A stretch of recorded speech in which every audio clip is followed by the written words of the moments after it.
of the United States Army and the fiscal year 2020 budget request for the Army. Our two witnesses are the Honorable Dr. Mark Esper, Secretary of the Army, and General Mark A. Milley, the Chief of Staff of the Army. We welcome you both back to the subcommittee and thank you for your service. General Milley, I would also like to take this opportunity to congratulate you on your nomination to be the next chair of the Joint Chiefs of Staff. In the recent past, there have been some discussions over the continued need for U.S. land power. Such speculation was clearly wrong. Continued insecurity in Afghanistan and throughout the Middle East, the rapid modernization of Russia and Chinese military capabilities, and a defiant North Korea all underscore the need for a strong, capable Army. The committee has made significant investment in Army readiness over the past several years to ensure soldiers in all components are prepared for whatever our unpredictable world brings. We have already seen the impacts of that investment through increased training, improved maintenance availability, and increased flying hours. The Army's fiscal year 20 budget request once again prioritizes readiness, but also focuses resource on future modernization efforts in order to support the national defense strategy. This investment in the future is intended to prepare the Army to face great power competition and is led by the recently created Army Futures Command. However, down payments in future high-tech weaponry come at an expense, primarily in the form of the elimination or reduction of 186 existing procurement programs. Many of these programs are on time, on budget, and bring essential capabilities to our soldiers. The Army proposes to trade those programs for investments in future modernization, which does bring a certain amount of risk. I strongly support the need to modernize the Army, but clearly have concerns with the path of the 20 budget request. The Army has struggled mightily with modernization programs over the last 2 decades. We have always been told this time it is different.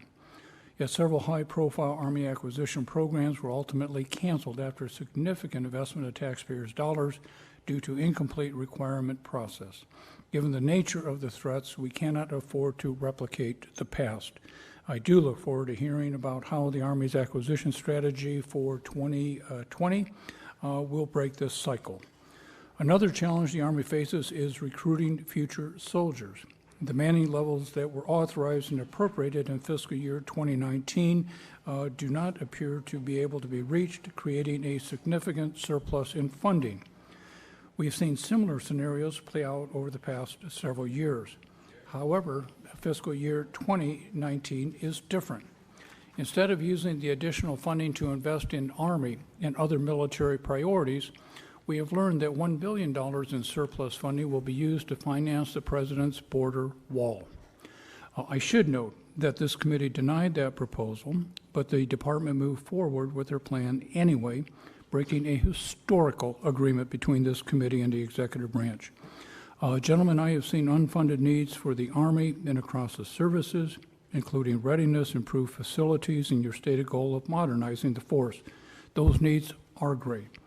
This committee wants to be your partner in achieving your goals, but it appalls me when the funding that Congress appropriates to enhance our military superiority is used to finance non-military functions via a unilateral decision by the President of the United States. With that, I thank you again for appearing before the committee today to discuss these important issues. We will ask you to present your summarized statements in a moment, but first I would like to recognize the distinguished ranking member, Mr. Calver, for his opening comments. Thank you, Chairman Visclosky, Secretary Esper, General Milley. Thank you both for your service and for being with us today. I'd also like to congratulate you, General Milley, on your nomination to be the next chairman of the Joint Chiefs of Staff. It's well-deserved, reflects great credit upon you and the United States Army. It's evident from this budget request that the Army is in the midst of a significant paradigm shift from counterinsurgency to the near-peer threats emphasized in the National Defense Strategy. From the establishment of Army Futures Command to the relocation of resources, this shift is reflected most dramatically in the Army's modernization plans. While I understand the reasoning for these changes, I have some concerns with their scope and speed. Given the resources at stake, it's critical that the Army get this right. So I look forward to hearing from you about how your budget request aligns resources with the Army's modernization strategy. I'll also be asking you about how Army Futures Command will interact with the traditional Army acquisition and requirements communities. Finally, I'll be interested in hearing from you both about the risks that we are assuming in the near term by shifting resources away from current capabilities to future priorities. Thank you for both again for your service. I look forward to your testimony. Mr. Chairman, I yield back. Thank you very much. Gentlemen, your full testimony will be placed in the record, and members have copies at their seats. My intent is to complete 2 rounds of questions for each member present. In the interest of time, I would strongly encourage you to keep your summarized statements to 5 minutes or less, to be complete but succinct in responding to questions. Secretary Esper, I would ask that you go first, followed by General Milley, but would just suggest, because we will be having votes shortly, that we will simply continue the hearing given our location and go back and forth so that we can proceed. Mr. Secretary, go ahead. Yes, sir. Chairman Visclosky, Ranking Member Calvert, and distinguished members of the subcommittee, thank you for the opportunity to appear before you today. I want to first thank Congress for helping us reverse the readiness decline that developed following several years of budget uncertainty.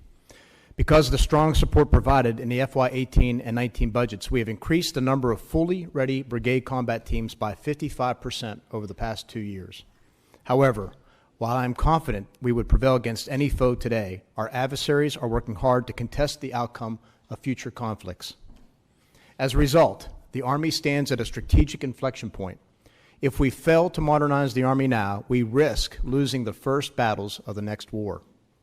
For the past 17 years, the Army bore the brunt of the wars in Iraq and Afghanistan.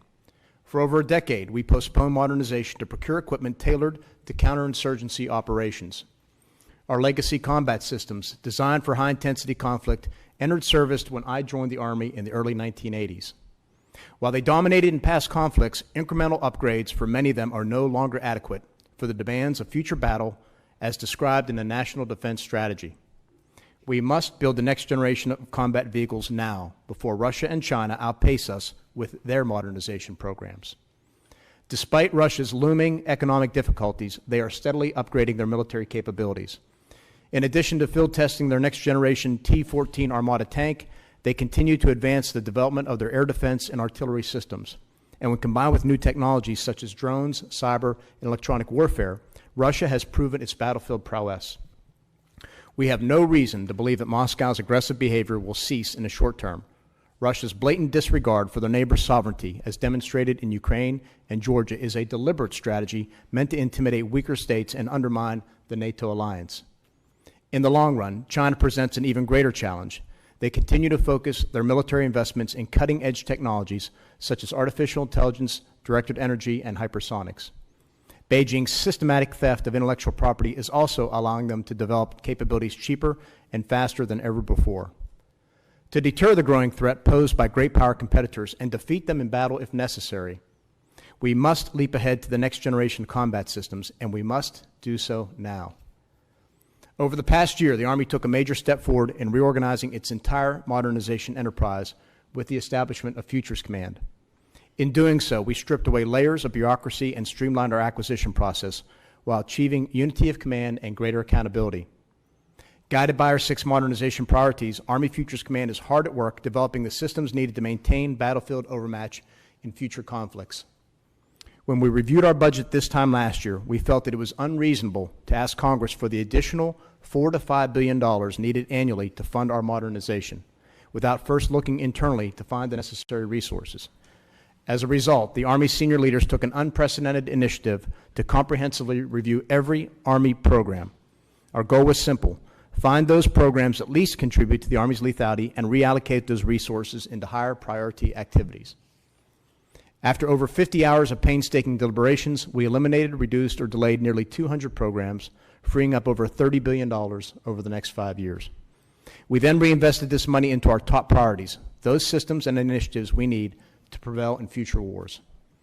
The Army will continue to ruthlessly prioritize our budgets to provide a clear, predictable path forward that will achieve our strategic goals. That process is underway now as we develop next year's budget. Support for the Army's FY20 budget is critical to building the Army the nation needs and demands. Those who are invested in legacy systems will fight to hold on to the past while ignoring the billions of dollars in opportunity created by our investments in new technologies and what it means for the Army's future readiness.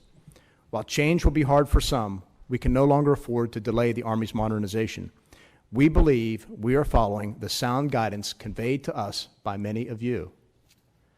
In this era of great power competition, we cannot risk falling behind. If left unchecked, Russia and China will continue to erode the competitive military advantage we have held for decades. The Army has a clear vision, which I ask be entered into the record, and a sound strategy to maintain battlefield overmatch. We are making the tough choices. We now need the support of Congress to modernize the force, and it starts with the FY20 budget. The bottom line is this: we owe it to our soldiers to provide them the weapons and equipment they need to win decisively in future battles. Thank you again for your continued support. I look forward to your questions and appreciate the opportunity to discuss these important matters with you today. Thank you very much. Chairman Visclosky and Ranking Member Calvert, distinguished members of the committee, thank you all for the opportunity to join Secretary Esper here today. And it remains an incredible privilege for me to represent all of the 1 million soldiers in the regular Army, the National Guard, and the U.S. Army Reserve that are arrayed in 18 divisions, 58 brigade combat teams, and deployed with over 180,000 soldiers today in 140 countries around the world on freedom's frontier. While much of our testimony today and your questions are going to focus on the Army's challenges and how to make us stronger and more lethal, it's important to note up front for the committee, for the entire Congress, for the American people, our allies, and perhaps most importantly for our adversaries. The United States Army is a highly capable, globally deployable force today. We can go on short notice. We can go anywhere in the world. We have the training, equipment, people, and leaders to prevail in extended ground combat against anyone, anywhere, anytime, and there should be no one who doubts that. I concur with Secretary Esper's comments on the threats posed by China and Russia, and they are in fact rising. The international order, and by extension the United States' interests, are under increasingly dangerous pressure. China is a significant threat, as the Secretary outlined, to the United States and our allies in the mid and long terms. I would categorize China as a revisionist power, seeking to diminish our influence, U.S. influence, in the Pacific and establish themselves as a controlling regional power in Asia, and they are setting conditions to challenge the United States on a global scale in the coming decades. Russia seeks to return to global great power and will continue to challenge the United States, not only in Europe, but also in the Middle East, Asia, Africa, in the Arctic, as well as the Western Hemisphere. Russia continues, to undermine NATO as an alliance and to sow dissent throughout the European continent, and as we all know, in our own homeland, through a variety of means. Russia remains the only current existential threat to the United States and will likely become, in my view, increasingly opportunistic in the near term. So what will this budget do? In the last 17 years, our strategic competitors have eroded our military advantages as outlined by Secretary Esper. And with your help, starting 2 years ago, we began to restore our competitive advantage, and our recent budgets have helped improve readiness and lay the groundwork for future modernization. And we ask with this budget that you sustain those efforts. Our goal remains 66%, two-thirds, of the regular Army, the active duty Army, the brigade combat teams, and 33% of the National Guard and the U.S. Army Reserve to be at the highest levels of readiness. We are not there yet. Those numbers, those levels of readiness are what we need to be able to execute the National Defense Strategy. And with continued, consistent, predictable congressional support, we can reach those levels of readiness sometime, we think, in 2022. Specifically, this budget will fund, in terms of readiness, 58 brigade combat teams and 6 security force assistance brigades for the total Army, 32 combat training center rotations to include 4 for the National Guard, which is twice as many as recent years, increased pre-position stocks in both Europe and Indo-PACOM, and many, many other readiness initiatives. In terms of modernization, this budget is really going to fund future readiness in terms of across our 6 modernization priorities, which include 31 specific programs, 50 high priority programs, and another 100 for which we consider are must funds. In short, this budget will increase the Army's lethality in the near term and set conditions for increased lethality of the Army in the future. And lastly, I want to highlight that this committee, Congress as a whole, has provided us tremendous support over the last several years. And we, both the Secretary and I, and the entire Army's leadership, are committed to applying our resources deliberately and responsibly, understanding that they've been entrusted to us by Congress and the American people. Collectively, you and us, we must ensure that we maintain our solemn obligation to the American soldier to never send our sons and daughters into harm's way unless they are properly trained, fully manned, and have the best equipment money can buy and are extraordinarily well led. We believe that strength provides deterrence and preserves the peace in terms of great power competition and the awful potential for great power war. The only thing more expensive, in my view, than deterring a war is actually fighting a war. And the only thing more expensive than fighting a war is losing a war. This budget will ensure that none of those nightmare scenarios ever come true. Thank you again for your continued support to our soldiers and their families, and I look forward to answering your questions. General, thank you very much. Mr. Calvert? Thank you, Mr. Chairman. Appreciate that. Let's talk about the Army modernization efforts. Secretary Esper, General Milley, you both have worked hard to put forward an ambitious Army modernization effort that will enable us to fulfill the capabilities required by the National Defense Strategy. I commend you for this effort. We want to succeed, and we want you to succeed.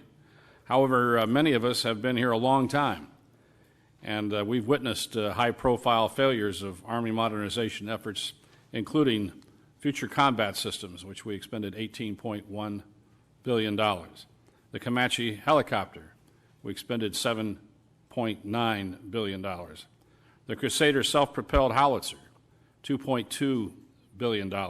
The ground combat vehicle, $1 billion. It's about $30 billion. I'm sure we wish we could get all that money back. The Army is at a crossroads between legacy and next-generation equipment.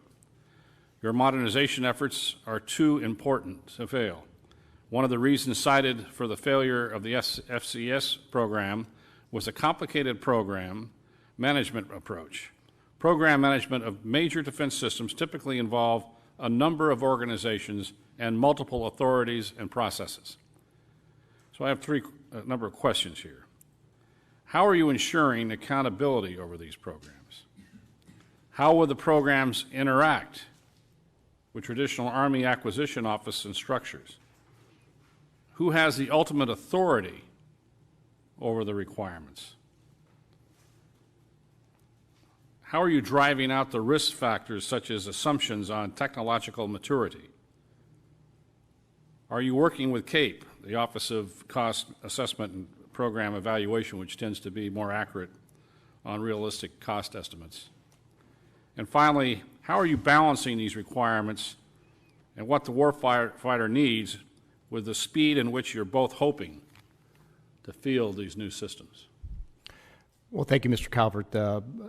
I can't agree more with your points in terms of money wasted in the past, and that's one thing that we aim to overcome. I'll just try and take a number of your points here. Yes, we are working with CAPE.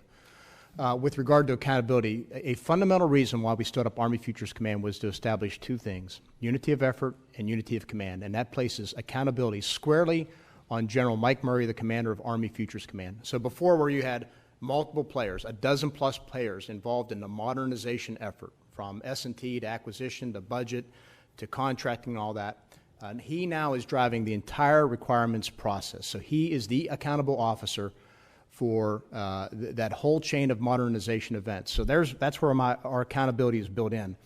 The interaction occurs in the fact that he works side by side with Dr. Jetty, our head of Army acquisition. And it's seen most evidently at the cross-functional team level. So the cross-functional team is where this partnership begins, with the cross-functional team leader, which is typically an 07 and a warfighter, sitting side by side with the PM or PEO of a program. And they are the ones working with this broader team of budgeters, testers, contractors, and all that to bring forward realistic requirements. So we now have a process that aims to reduce the requirements process from what used to be 5 to 8 years down to 12 to 18 months, based with a lot more interaction with the private sector, and in a way that aims to do a lot of prototyping up front. So rather than buying clean sheet designs, we intend to prototype. And you can see that now with prototyping we're doing for the IRCA long-range gun, prototyping on the next generation combat vehicle that will happen in the next couple of years. So there are a number of organizational changes we've made. There are process changes we've made, and other adjustments we made. For example, lining up in terms of career timelines, the CFT leads and the program managers, so that they stay in position much longer and they don't hand programs off until there's a major milestone change. So there's a lot more I can give you on this, but we looked at all parts of this problem to make sure that we did exactly what you did and what you called for, and made sure we don't fall into the same problems of the past. General? I would concur with the Secretary. This goes back a ways, as you well know and pointed out, Congressman. Senator McCain, when I first became the chief, he and I sat down at length, and he talked about a broken acquisition system. And one of the things in the last NDAA that was driven by Senator McCain was to bring the chiefs, the service chiefs, back into the entire acquisition and procurement business at a much heavier level. Accountability is right here with the Secretary and I. The Secretary is in charge of the entire acquisition process, and the chiefs of each of the services, I being the Chief of Staff of the Army, am in charge of the requirements. One of the things we needed to do, going back 3.5 years ago, was we needed to reestablish unity of command, unity of effort, because the Army procurement and acquisition system was spread out all over the place in multiple commands. And as the Secretary looks down into the Army, he had a command, Forces Command, which was responsible for current readiness. He had a command, Army Materiel Command, which was responsible for the logistical readiness of the force.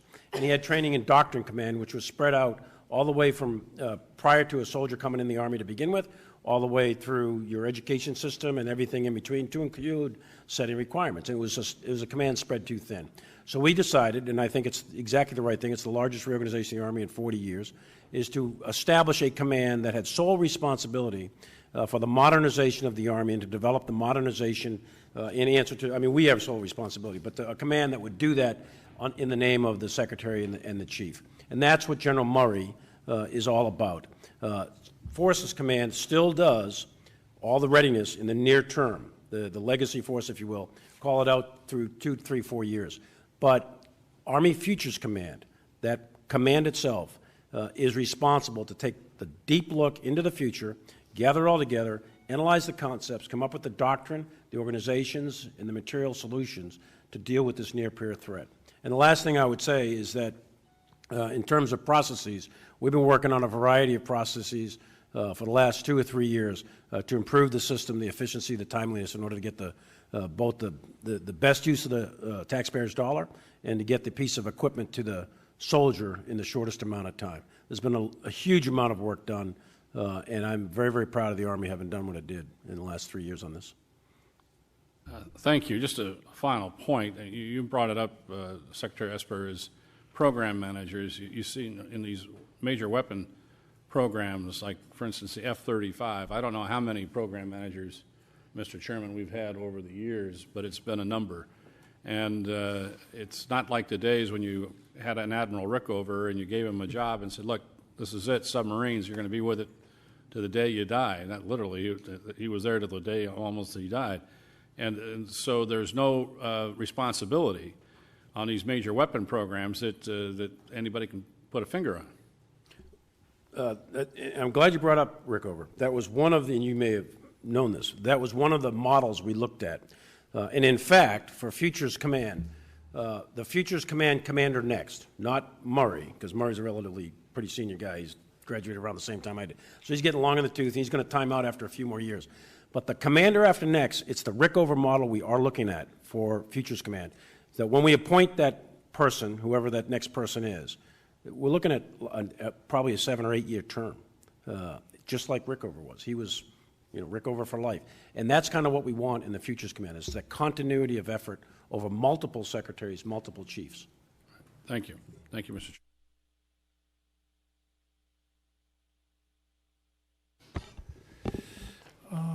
I would like to take my time first round now, simply because I would like to follow up on Mr. Calvert's line of questioning, but in a different vein. One, it's the committee's job to pay for modernization.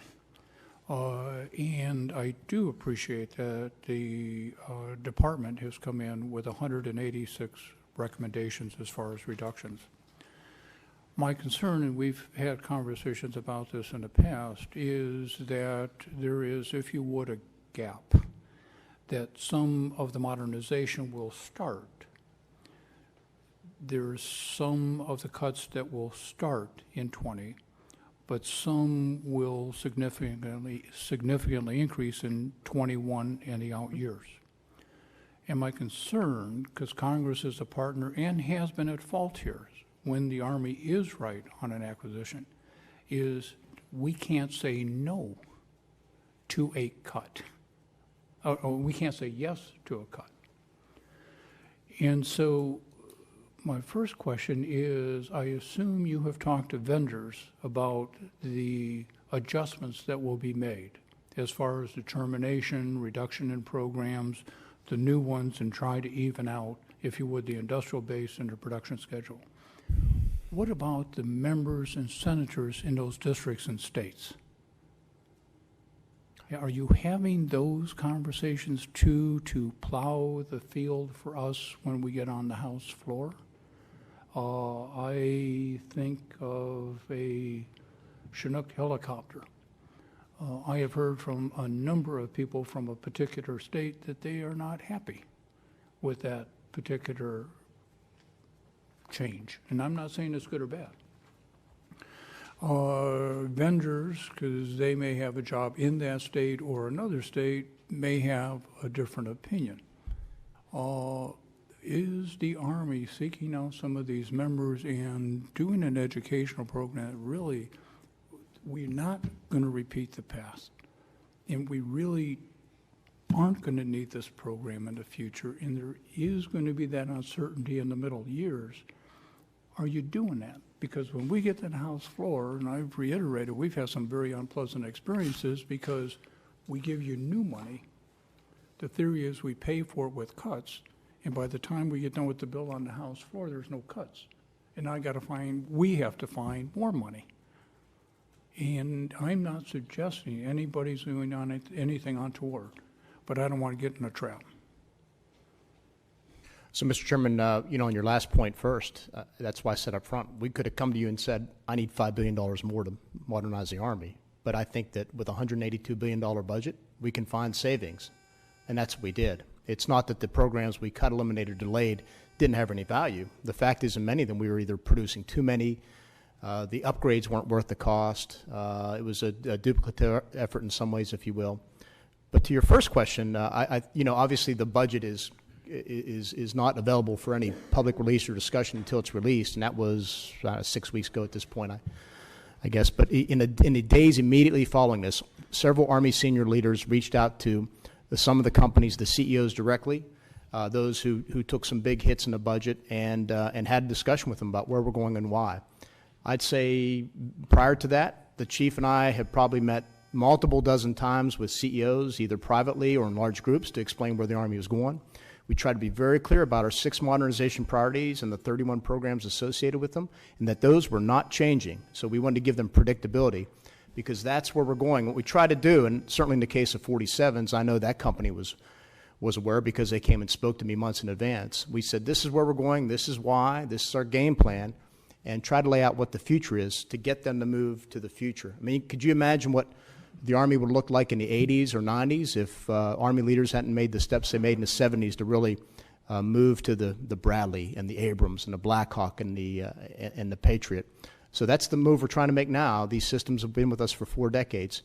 You talked about the risk of doing this. There is a great risk and a very clear risk in not doing it, because these systems will not hold up.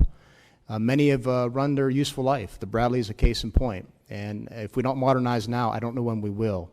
And we will be at a significant disadvantage on a future battlefield.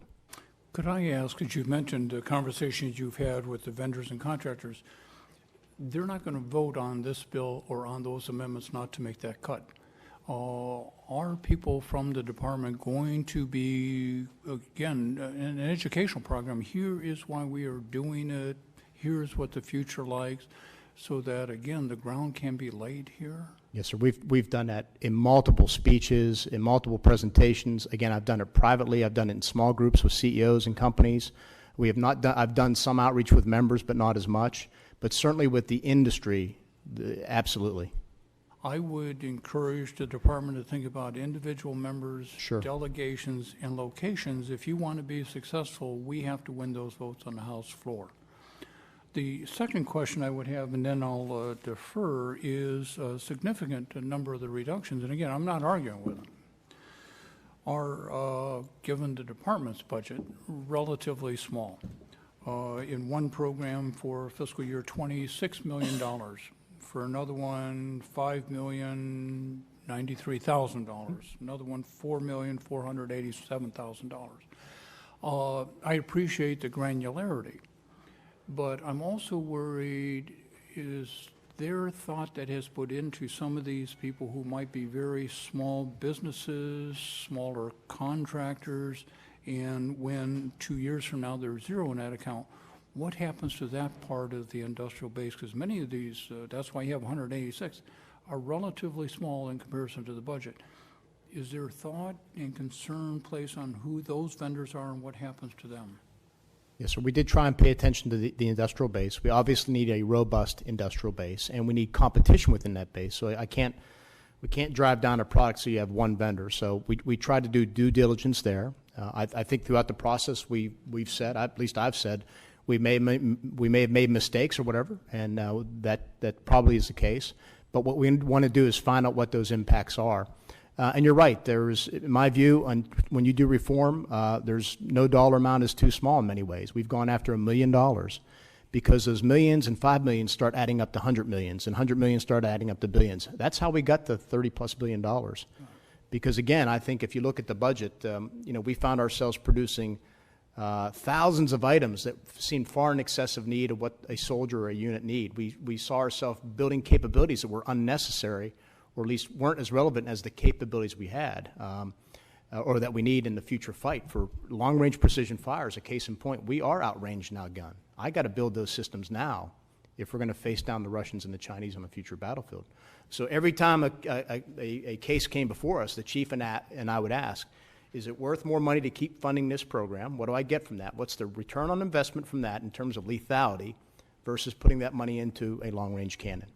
And those were the fundamental choices we made as case by case by case, with some consideration, of course, to the industrial base. Judge Carter? Could I just add one quick Sure, comment, Chairman? We're trying to shift from an industrial-based model that has served our country well for, say, 100 years or so, into the current century. So, for example, not everyone needs everything at the same time. It's contrary to the Army instinct. The Army instinct is everyone's got the same uniform, same haircut, everything's the same, left, right, left, right, left. But that's not necessarily going to be valuable in the future. In some instances it will, but in other instances it won't. So a case in point is the new squad rifle or the new individual rifle that we're developing down at Fort Benning. We decided that about 100,000 of the million, about 10% of the force, actually needs that rifle. So we're only going to buy 100,000 of those for those forces that are engaged in close quarters combat. The rest of us will do with the rifles that exist today. And that's just one example of many, many, many that, as we went through these night courts and these cuts, ended up in a $30 billion recoupment because some of this equipment doesn't have to go to everybody. And the second point is technology is moving at a rate of speed very, very quickly today. So if we decide on a particular item today, by the time you field an entire army, that might be 10, 20 years, 30 years, and that technology is no longer valid for the original need, yet we keep buying it. So we're shifting to a different procurement model, an acquisition and procurement model. And by the way, if I might add, when the chief mentions the next generation squad weapon, just so there's no misunderstanding, if issued to the infantry or the scouts, that's all components. That's not just the regular Army. That would be issued to the Guard as well. But we look at who actually needs a weapon of that capability. And as the chief said, you may not need it in a logistics unit, but you certainly need it in your regular Army and National Guard infantry units, and you need it in your cavalry units and stuff like that. We're trying to get more sophisticated, more precise in terms of how we, because these are going to be expensive weapons given their capabilities. How do we do smarter budgeting so we free up money for other things? Judge Carter? Thank you, Mr. Chairman, and thank each of you for being a part of our Army. We're very proud of you, and General Milley, we're looking forward to your confirmation. I think it's a great choice. I'm going to go local because I got a question about Fort Hood, and you both know I represent Fort Hood, the great place. Over the past several years, as I bring people through, I've had Ms. Granger come through, I've had other members of Congress come through, General Milley and I have toured and looked at the needs of Fort Hood together, Garrison Commander on multiple occasions, and it's all come down to we've got to refurbish and fix up our barracks. We've got to get new motor pools that our equipment will fit into, and we got to get hangars. Okay, we've done a lot. We've found money, we've scrounged money, we've come up with solutions kind of outside of what we do here, and we've gotten an awful lot done on our barracks at Fort Hood, and I think we all need to be proud of that. And there's barracks money in this particular bill. But as I look at this, not only is there nothing about motor pools, but there's nothing, as I look into the future on the FIDAP, there's nothing in the future about motor pools. And yet we've got motor pools that an Abrams tank won't fit in, and if you're going to build a new tank, it probably won't fit in it either. And so at that point, I want to know, was there a decision made not to think about motor pools at Fort Hood, which has been a current event, at least since General Milley was in command there? I know that for a fact. And so I wanted to find out, I needed to ask that question about motor pools, because I came to this table looking to build a couple of motor pools, and there's nothing in there about it. Thanks, Congressman. And of course, as you recall, Fort Hood is not the great place. It's the greatest place. Yes. And we know that there's like 6.5, 7 miles of motor pool at Fort Hood. I think what we're talking about is not the space per se, but the facilities themselves. Buildings. And those facilities at Fort Hood, and as a former commander of Fort Hood, they do need to be upgraded. We are aware that it is on the laundry list. But in the broader scheme of things, in terms of prioritization, for this particular budget, the motor pool at Fort Hood for the 20 budget did not rise above the line. It is not too far below the line, by the way. So if money does become available, then it's certainly under consideration. We recognize the importance of motor pools. There's not a deliberate decision not to fund motor pools, but in the scheme of things and priorities, Secretary and I and the senior Army leadership determined that there were other priorities of greater need than the Fort Hood motor pool. I hate to say that, but it's just below the line. I recognize that we care about our soldiers and their living environment, and we're certainly working on barracks and doing a good job on that. But we got to worry about their working environment too, and working on those in the Texas, the 110-degree August sun, where you get burned when you touch the tank, is not a good place to be. And my responsibility requires me to continue to push getting those workplaces in order, because we got some really fine people out there that keep us ready to go to war, and their work environment is not the best right now. Thank you for I understand and respect your decisions, and I realize from the conversation we're having here about what we're doing as we go to near-peer competition, but let's not forget this. Our current equipment needs to be ready to go to fight tonight. Thank you. And it is a balance between current readiness and future modernization, which is just a different name for future readiness. And we're keenly aware of that, and we think, Secretary and I and the rest of the Army leadership thinks we did a job of due diligence, if you will, to strike that balance. Is it perfect? No, and we do recognize the importance of motor pools, especially those at Fort Hood. The only thing, I'm sorry. Okay. Thank you. I yield back. Thank you. Thank you, Mr. Chair and Madam Chair, who's sitting in. It's good to see you both again, and I do want to thank you for your regular engagement with us even before I was on this committee, and look forward to working with you more closely now that I'm an appropriator. And I think you both know this because I've brought it to your attention, and Mr. Secretary, you understand that the Rock Island Arsenal is in the congressional district that I serve. And for my colleagues here in this room that have not had the pleasure of visiting what I think is a pretty awesome place, in addition to Fort Hood. But I'd love for folks to visit our installation, but it is literally on an island in the middle of the Mississippi River. So it's pretty awesome environment.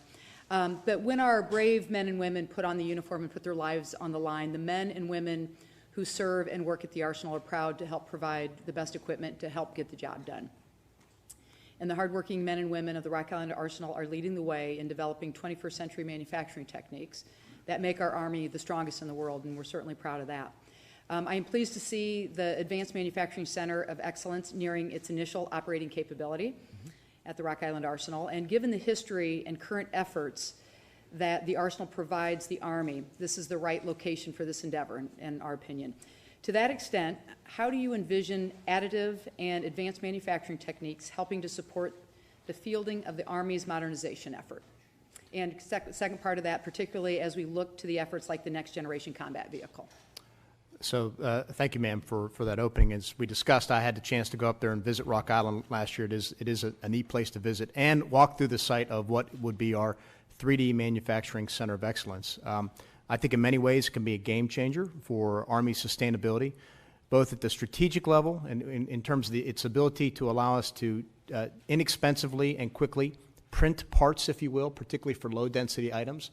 And if you can think about that, once we master that technology to put it on the battlefield, behind the forward line of troops, so that you don't have to carry around warehouses of supplies and equipment, the ability to quickly manufacture key parts, again, could really improve our sustainability, our readiness on the battlefield. So I think it's an exciting venture. I think we need to continue to develop, because I think additive manufacturing was going to have a real big, important part of the future Army. If we look at future combat operations, it's highly likely that ground forces will be cut off, and they'll be operating in small, isolated organizations. Long logistics convoys may or may not have the survivability and the capability to get through on that type of extraordinarily violent, very intense battlefield. So 3D manufacturing, additive manufacturing, is going to be critical to the survivability of an organization, so they can produce their own spare parts right on site. And that'll play a very critical role in future battle. Okay, great. If I may ask one more question? All right. So in addition to making some of the best Army equipment, the Arsenal is also home to Army Sustainment Command, as you're aware. It's the logistics arm of the Army Materiel Command that provides our warfighters with everything they need to do their job. America's soldiers need ammunition, equipment, food, uniforms, much more to fight and win on the battlefield or to respond to natural disasters. And the Army Sustainment Command makes sure that they get them. Can you discuss the role of pre-positioning of assets and how that plays into managing the budget, both in support of current operations and future needs? Well, I'll speak to one part of it. You may be talking about pre-positioned stocks, for example. We have sets around the world, Korea, Europe, and elsewhere. It obviously allows us to fall in on these pieces of equipment, whether it's fighting vehicles or tanks, much more quickly than if we had to ship them from the United States. And so it's a very important part. I would like to commend Army Materiel Command under General Perner for what they've done to bring that to a much, much higher state of readiness. I had the chance to walk through these pre-positioned stocks warehouses in both Korea and in the Middle East. And I know we're looking at some adjustments based on what the National Defense Strategy tells us to do to make sure that we are in locations that allow us the highest degree of readiness should a conflict happen. So as Secretary said, the pre-post stocks play a critical role in essentially what I would argue is part of the American way of war, which is for the United States to project power forward and to do that in a strategic way from continental United States overseas. And we can rapidly deploy ground forces by air or sea and have them fall in on various pre-positioned stocks and then move from the pre-post stock areas into the combat zone. So the pre-post stocks are critical to the broader strategy of the United States and their ability to conduct combat operations overseas. All right, Mr. Chairman, I yield back the remainder of my time. Thank you, Mr. Chairman. Gentlemen, good to see you all. Let me talk a little bit about Southcom. Mr. Secretary, the military, the folks assigned to Southcom, the headquarters, they clearly struggle to find affordable housing in the area for obvious reasons, and this puts an incredible financial burden on them. And in general, in October, the Army received approval to proceed with the required planning and studies to acquire land for Southcom military housing. Any idea when the Army is planning that process, or what's going on with that process? My understanding, Congressman, is that the Army is looking at options, a variety of alternatives, which could include the one you're talking about. But I think what we need to do is make sure we understand the most economical and effective approach going forward that meets a variety of needs. We have soldiers in high-cost urban areas all around the country, and there are different approaches to each. So I just think we want to take a thoughtful approach to make sure we understand what the near-term and long-term values and costs are for a variety of options. No, absolutely. But any idea where that is in the process? Because obviously, the folks are struggling down there. I don't, but we can get back with you. That'd be great. It's in the analysis of alternatives process. I've talked to Craig Fowler. Each of the services has proponents, the executive agent, if you will, for various COCOMs, and the Air Force has, Tampa and MacDill and so on. So we have Southcom. So we're responsible for the housing and the maintenance and all that kind of stuff, the administrative logistical support for Southcom. And it is in a process. He's made his desire, his aspiration, his ask, his request. He's made that known to us. It's in a process right now where we're looking at an analysis of alternatives to meet his housing needs. Appreciate that. Other quick question, if I may, Mr. Chairman. I know that votes are pretty much at the end of the time, but I think everybody kind of knows that Southcom is one of the most under-resources of the commands. I don't have to tell you all, gentlemen, what's happening in this hemisphere right now with Venezuela, Cuba, Nicaragua, Russians, Iranians, Chinese. It's a big deal, and yet my understanding is that in the proposal there's actually a bit of a decrease for Southcom funding, and so just wondering what is the rationale for decreasing Southcom support right now, particularly right now during this pretty unprecedented time in this hemisphere. Congressman, the National Defense Strategy is what guides us. It's an authoritative document. It's signed by the former Secretary of Defense, General Mattis, Secretary Mattis. We take that as an order, and we develop our plans and policies and our train, man, equip programs in accordance with the National Security Strategy coming out of the White House and National Defense Strategy. The National Defense Strategy clearly states, unambiguously, that the priority is China and Russia, and then everything else falls after that. Mm-hmm. And that Southcom is an economy of force theater, that the main effort is Pacific. I'm putting this in military language, so to speak, but the main effort is Pacific, followed by Europe, and then third would be the counter the violent extremist and counter-terrorist operations that are going on in the Middle East. And then, after that, comes Southcom and AFRICOM. But those are orders to us, so we prioritize in accordance with those orders, and that's why you see what you see in the budget. If I may, General, though, because right now, with what you see in this hemisphere, yes, which is, I know that concerning, the fact that you have now, it looks like an increased, at least more public presence of Russia in this hemisphere. You have China. Yep. Now, you know that, and so I would just caution everyone to not underestimate the threat. I think that the threat that we are facing right now in this hemisphere, and I may be wrong, but I don't think so, is frankly equivalent to and dealing with, again, not only Russia and China but others, including Middle Eastern presence, is as big of a threat as anything that we're seeing anywhere around the world right now. And so I just hope that we're aware of that. I think we are with Southcom and Admiral Fowler down there, and the forces and the intelligence services that we have. I can assure you that we are keenly aware of the threats in the Southcom area of our responsibility. Thank you, Mr. Chairman. First thing, I want to acknowledge both of your leadership. As far as I know, your theme, I think, General Readiness and Modernization, and Secretary Esper working together as a team. I think you're one of the better teams we have in our area of national security. I want to get into the issue of hypersonics.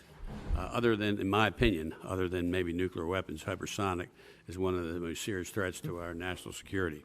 At a budget hearing yesterday, Secretary Wilson indicated the various branches of our armed forces are working together to develop an offensive hypersonic capacity, and I believe those are slated to enter initial operating capability in FY 21 and 22. And Secretary Griffin, I think, has also stated those are the dates that they're focused on. Secretary Wilson indicated that the Army's role in this effort is the hypersonic shell, so to speak. Now, we know that there's also a offense and a defensive component here. If you could discuss that. And also, can you provide additional details on the Army's role in collaborative process And do you feel that industry is making the right steps to have the capacity to affordably build hypersonic weapons in order to meet the FY 21-22 initial capabilities? Yes, sir. Thank you. If I had to list a handful of technologies, hypersonics would be up there, along with directed energy, for example, and artificial intelligence. It is indeed true that the Air Force, Navy, and the Army are working together on this. Secretary Wilson, Spencer, and I worked this agreement out many months ago, where we had separate research going on with regard to hypersonic weapons, and we decided by pooling our resources and our efforts, we found that each had a different piece of the puzzle that we could utilize. We are investing a lot of money into hypersonics in order to fulfill the demands of our number one priority, which is long-range precision fires. We're looking at a long-range hypersonic weapon being tested in the 2023 timeframe, either as a top of missile or, and the Chief may want to talk about the strategic long-range cannon we're looking at for national defense strategy purposes, but we think it's moving along. All that I've been told is we're getting a lot of good effort by industry to do this, and I think it's a game changer. With regard to the ability to defend against it, it is a very difficult system to defend against due to its maneuverability and due to its speed and its profile. I think of our 6 priorities, number 5 is integrated air and missile defense. That's something that we really need to build out. That's part of our modernization plan, because over the past 18 years, we faced an enemy that did not present us really with any type of airborne aerial threats. So this is, you can see how all these modernization priorities fit together, Mr. Ruppersberger, to kind of help us modernize the Army and get to where we need to be. Okay, thanks. Congressman, the American way of war, if you will, project power forward at the strategic level, but at the tactical and operational level, we are a fires-based Army and a fires-based military, and we are fundamentally a maneuver force, a maneuver military. And in order to gain maneuver, to get maneuver, freedom of maneuver, you have to have fires and movement. Hence, the very first priority of the United States Army is to reestablish our overmatch with fires, and that's why we said long-range precision fires. Between the IRCA program, the extended range cannon artillery, and the PRISM, the long-range cannon, to include hypersonics is another piece of that, and upgrades to our ATACMS, MLRS, and GMLRS programs. All of those programs in combination, both the acquisition piece of it and the fires piece of it, will reestablish U.S. dominance in fires. That's a really important priority for the United States Army and ground forces in general in a near-peer competition or a near-peer combat operation against either Russia or China, is to have overwhelming fires, and everything else will flow from that. Okay, good. And congratulations on being the next chief. That's going to be good for our military.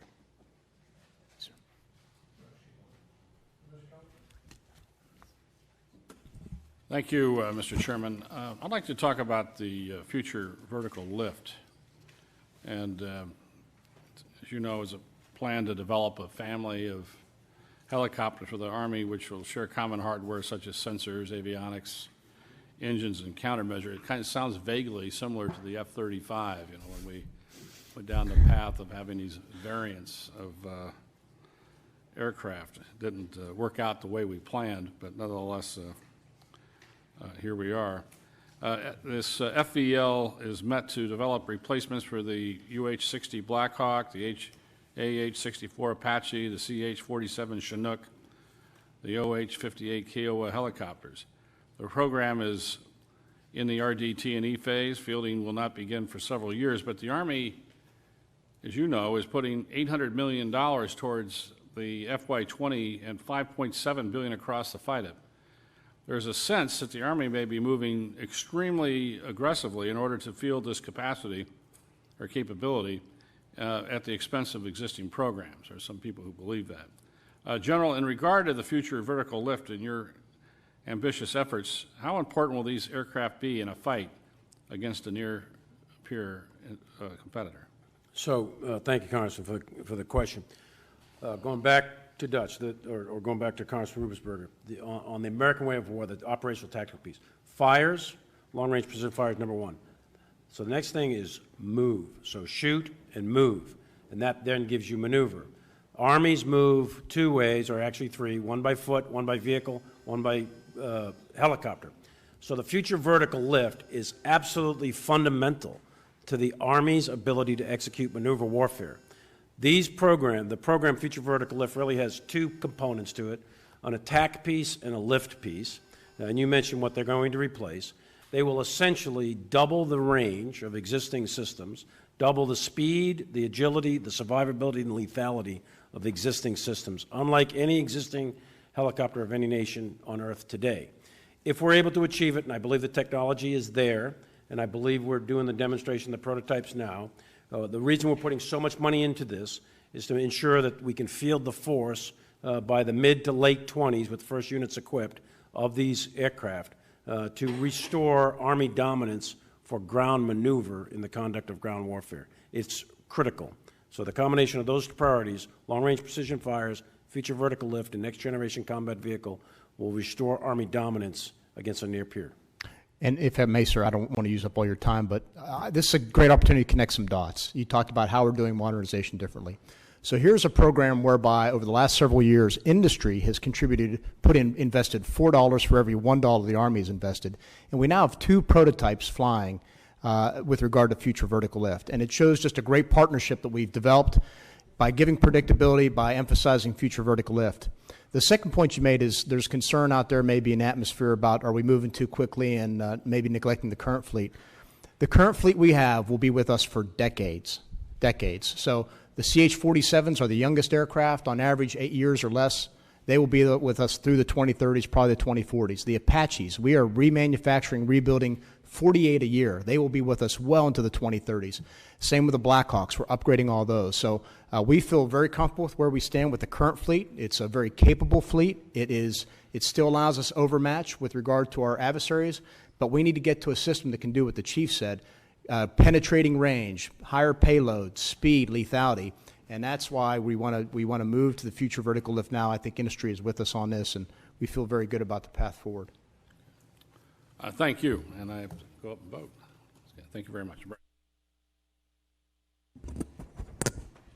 Mr. Secretary, I want to talk about the level of funding in the environmental programs in this year's budget request. In the case of the Army, it seems as though funding for environmental programs in FY20 request has been reduced significantly below FY19 enacted level. Given the range of environmental cleanup issues facing all the services, emerging contaminants like PFAS or lingering soil remediation or unexploded ordnance issues, I find the proposed reduction concerning. Now, I understand that the Army's prioritized new weapon systems in your budget request, but it cannot come at the expense of deferring the Army's responsibility regarding environmental restoration programs. It just creates a bigger and bigger backlog. And it makes them more and more expensive to clean up as well. And possibly, especially with PFAS, putting more people's life at risk for cancer-causing agents. So can you speak to the decision why these numbers are considerably low, FY19 enacted levels, as well as ensure the subcommittee of the Army's commitment to meeting its obligation as it relates to environmental restoration will be lived up to?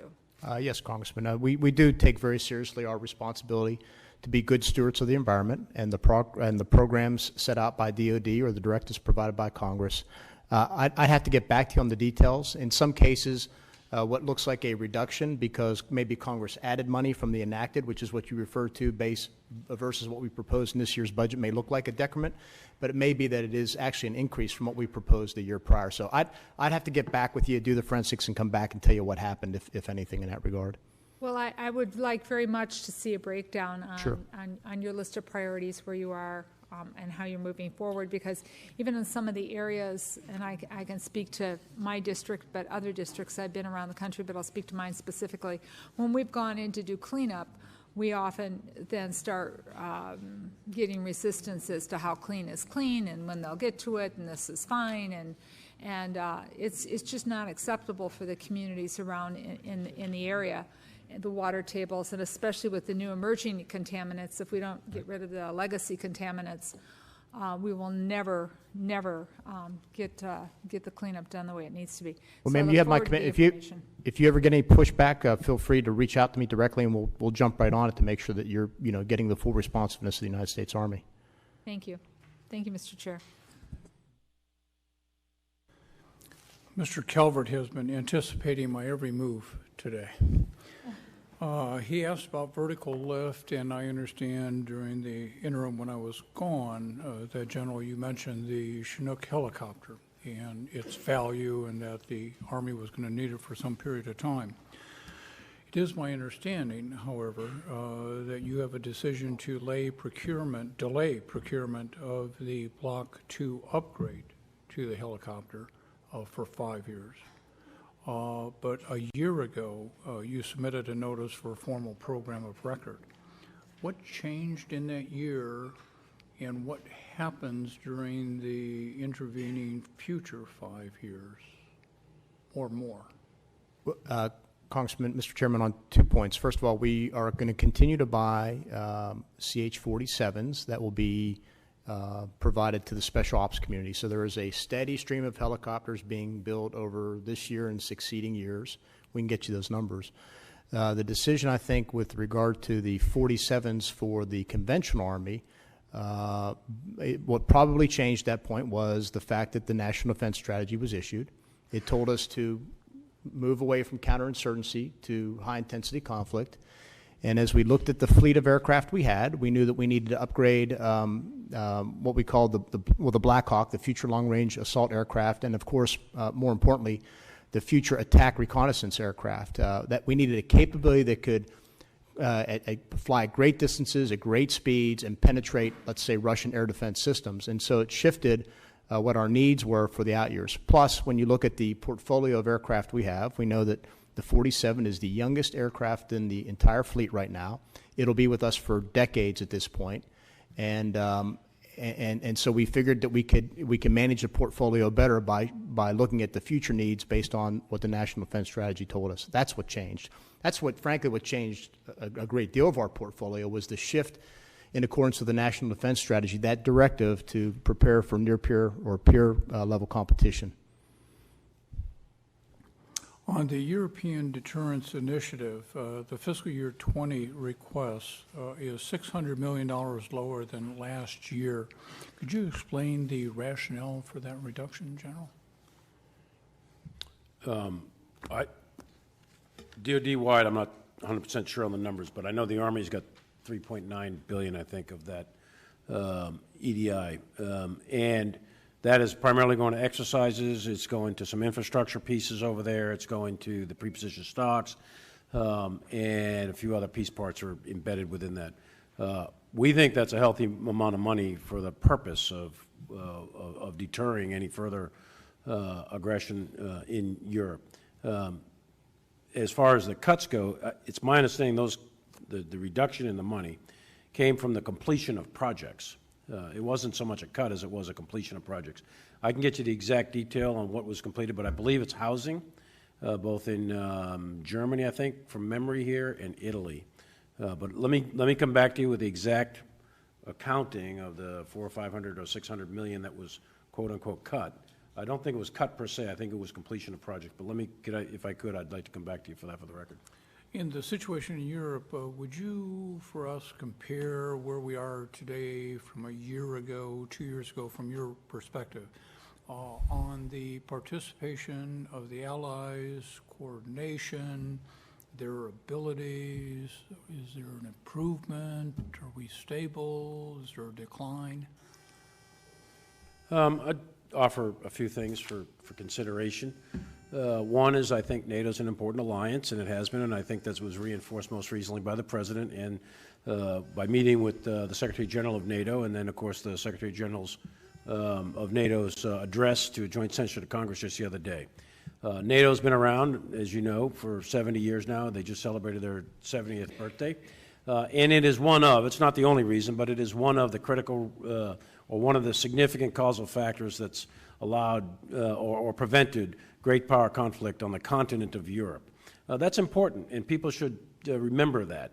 And with all of the difficulties and challenges that NATO presents, and there's many, and I have been a NATO commander in Afghanistan with all the NATO member states contributing to forces in Afghanistan. There's all kinds of issues in an alliance like that because every state, every member nation has its own interests.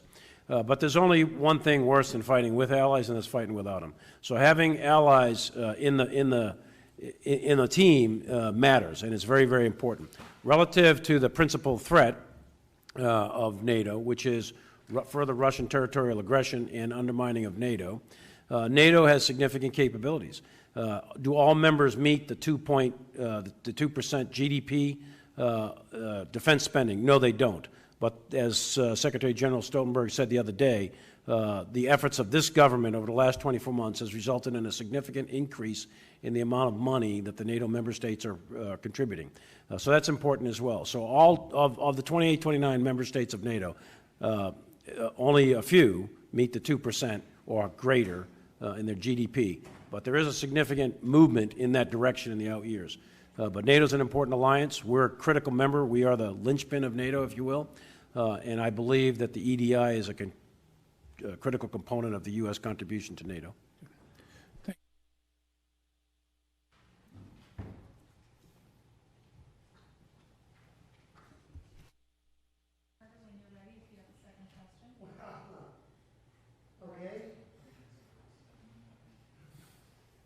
Well, I'll just throw an easy one out there because it says this is my neighborhood. What's going on as far as putting everything together for the Futures Command? Where are we? How are we doing? I know you have a lot of slots to fill. Still have a lot of slots to fill. We're very much on track. So we said that we would be at IOC and then FOC by this summer. We're on track to do that by FOC this summer. General Murray's in place. We still have a fair amount of civilian hires to do. The command is a relatively small command, located, as you know, in Austin, with about 100 military and about 400 civilians. They're not at full strength yet. They're in the 80 percentile strength. They've got the budget, and he's building it out. So we expect him to be at full operational capability here, roughly speaking, within, I'd say, another 90 to 120 days or so. July's kind of the target we're looking at earlier. July still? Yes, yes, no later than. That's the charge to General Murray, and he's on track to do that. So we're in good shape. Okay, well, I'm a big supporter of the Futures Command. The concept is really modern and smart, and I hope that we'll take this subcommittee down there and let them take a look at it when it's up and fully operational. I think they'll be impressed. Yes, sir. I think so, yeah. I'm hoping that we can do that. I think it would be worthwhile for everyone's understanding to get a brief by General Murray. We tend to think of Futures Command in the context of equipment, if you will, requirements, and it's much, much broader than that. It begins with his first responsibility is looking into the future and thinking about how the Russians and Chinese will fight, and then thinking about how we will fight. So there's this whole front end of this, of his job, that is very important before you ever get to what our acquisition community does, and would be, I think, very insightful and very helpful as you think through what Army Futures Command role is. And I've talked to the chairman, and he's got interest, so hopefully, maybe late summer, we can go up there and have a group to take a look. But I'll be glad to host that. Thank you. Yes, sir. Summer in Minnesota is even better. I want to ask you about the Army's infectious disease research and malaria vaccine, something I know a little bit about, having traveled and having a father who served in World War II who had malaria. Once you have it for your life. U.S. military personnel is increasingly being deployed again in areas of the world that are prime locations for malaria transmission, Asia, Africa, and given that malaria remains the #1 infectious disease threat for troops deployed in these regions, and we know that we have issues with compliance, whether it's State Department, military, even Peace Corps volunteers, because of some of the side effects from these diseases, it remains critically important that the Army's research on malaria vaccines continue. I'm concerned in the FY20 budget that the justification appears as though the funding for the project that conducts the malaria vaccine research program is being realigned into other projects. Given nearly all the most effective, widely used anti-malarials were developed in part by the U.S. military research team, I find the possibility of losing momentum in research extremely alarming when it comes to malaria. Can you tell me how in the FY20 budget, what it contains specifically for malaria vaccine research, and assure me that the FY20 funding and beyond will continue a robust malaria vaccine program to continue within the Army's research area. Because you've done it so excellently in the past, the Army and the world are counting on you to continue to do it. Congresswoman, the Army does do a lot of research into infectious diseases. I can't give you the specific numbers for this program. I'll have to get back to you. I will tell you, with all of our research, what we're trying to make sure that we do, that it's all focused on lethality, survivability of the force, all those things we need for readiness. I don't know if your facts are correct, whether there was another program or something. We'll just have to get back to you and give you a full explanation. Well, Mr. Chair, you're going to get back to us as soon as possible. Sure. As we're going to start moving forward on this. And with climate change, malaria is only going to continue to spread and become more of an alarming disease, which can really cripple people. But at the same time, not to do anything as if progress is being pushed forward to stop research or to slow it down would be foolish in my opinion. So I look forward to fully understanding your rationale and what you're doing. Thank you, Mr. Chair. Congresswoman, I believe we're not. I don't believe we'll get the numbers. I don't think we're stopping research on malaria. I think there's a couple $1 million pumped into the malaria research. I said slowing down or stopping. Okay. Yeah, we're not, because we're not slowing down sometimes stops things. Roger, but right? What we understand, the Army understands that infectious diseases cause more casualties than bullets. In historical war, the 1918 flu took a lot more people, killed a lot more American soldiers than the Germans did in World War I. World War II infectious diseases that your father fought in, they were very debilitating. Vietnam the same. And we continually do research on infectious diseases. We are keenly aware of the debilitating effects of infectious diseases on deployed combat your troops. justification, if you read through it, and I'm sorry, Mr. Chair, to reiterate this again, it really appears to me, looking through the funding, that the project in malaria research is being realigned into other projects. So, and maybe it's just malaria research moving into another line, and it's still all covered. But my view of it, I don't see it. And as I said earlier, you don't have to explain that to me. You know how it impacts a soldier long time after they're home, Right. having lived with someone who did have reoccurrence of malaria when I was a child. We'll get you the answers. Thank you.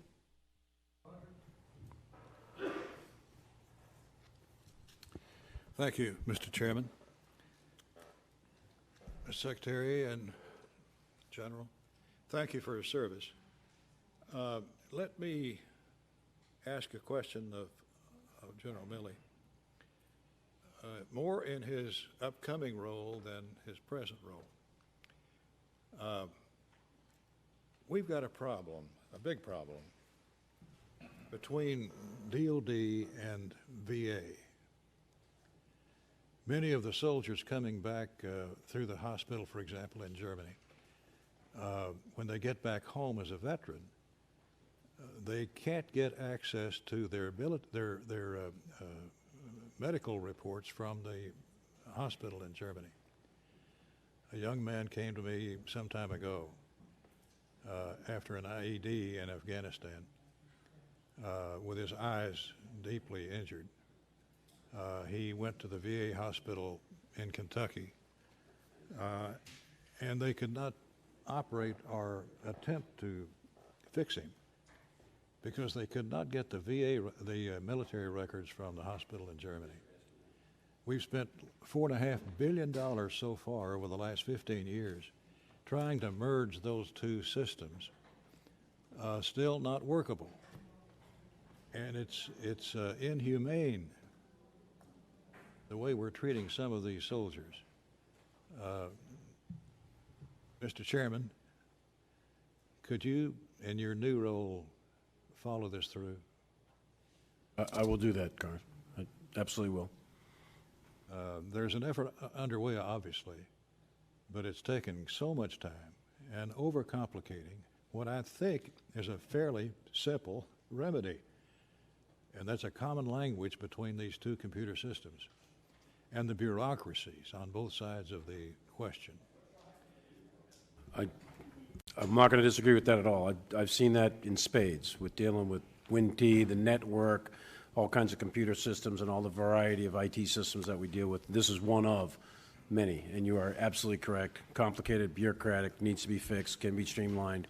And let me take a specific look at this one, if you would. The VA hospital could not operate because they didn't know what had been done in Germany to his head, and he went blind because of that. Switching gears quickly,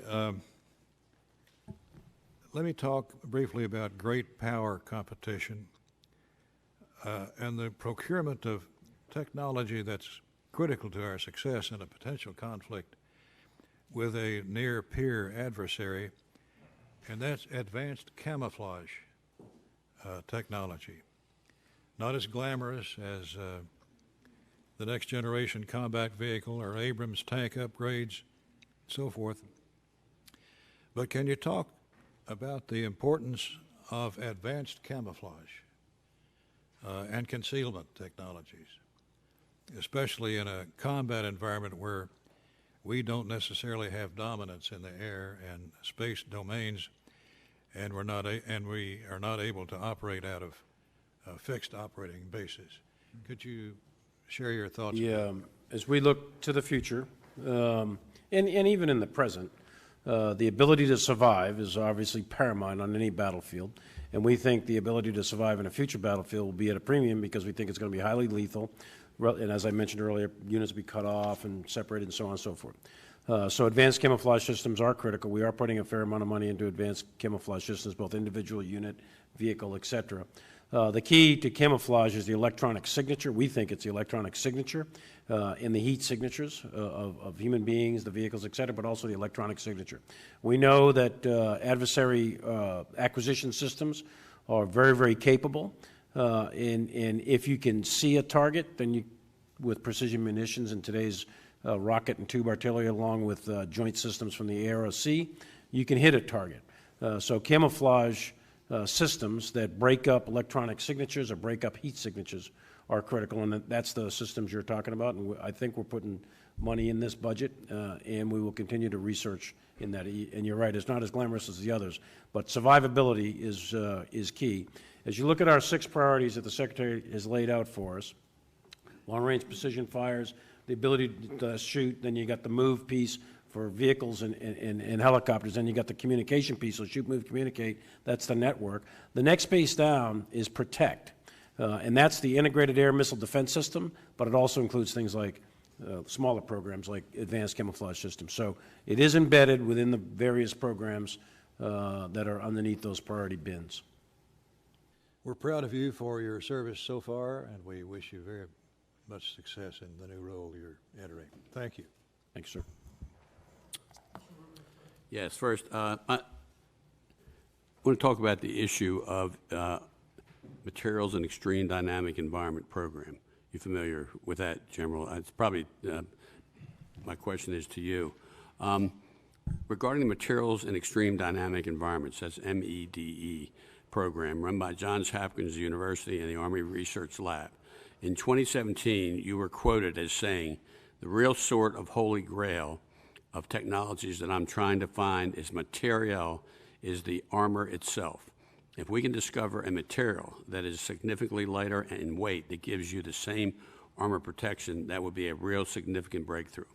The Materials in Extreme Dynamic Environments program has developed advanced materials such as boron, carbide, glassy epoxy, magnesium alloy. These materials all reduce the size and weight of vehicle armor while enhancing protection. However, the Materials in Extreme Dynamic Environments program is slated to end after fiscal year 2021. My question, what are the plans for investing in follow-up basic research efforts to advance the development of new armor materials for our soldiers? In my opinion, we need to keep the research and development moving ahead in this area. Comments? The quote that you read back to me from a year ago is still valid. The materiel for armor, for vehicles, or for personnel for that matter, but really we're talking vehicles, that is the holy grail of the whole thing. So anything that we can make a 70-ton tank, for example, much, much lighter, say 30 tons or 35 tons or 25 tons, based on a material that gives you the same protective qualities as rolled homogeneous steel does today, but at a much thinner and lighter weight, that would be an incredible breakthrough. To my knowledge, no country yet has broken that broken through that barrier. But we do intend to, we are researching, and we intend to continue to research, because we are aware of a variety of avenues, many of which are classified, that do hold promise, but they're not real yet. But we do intend to continue to research that.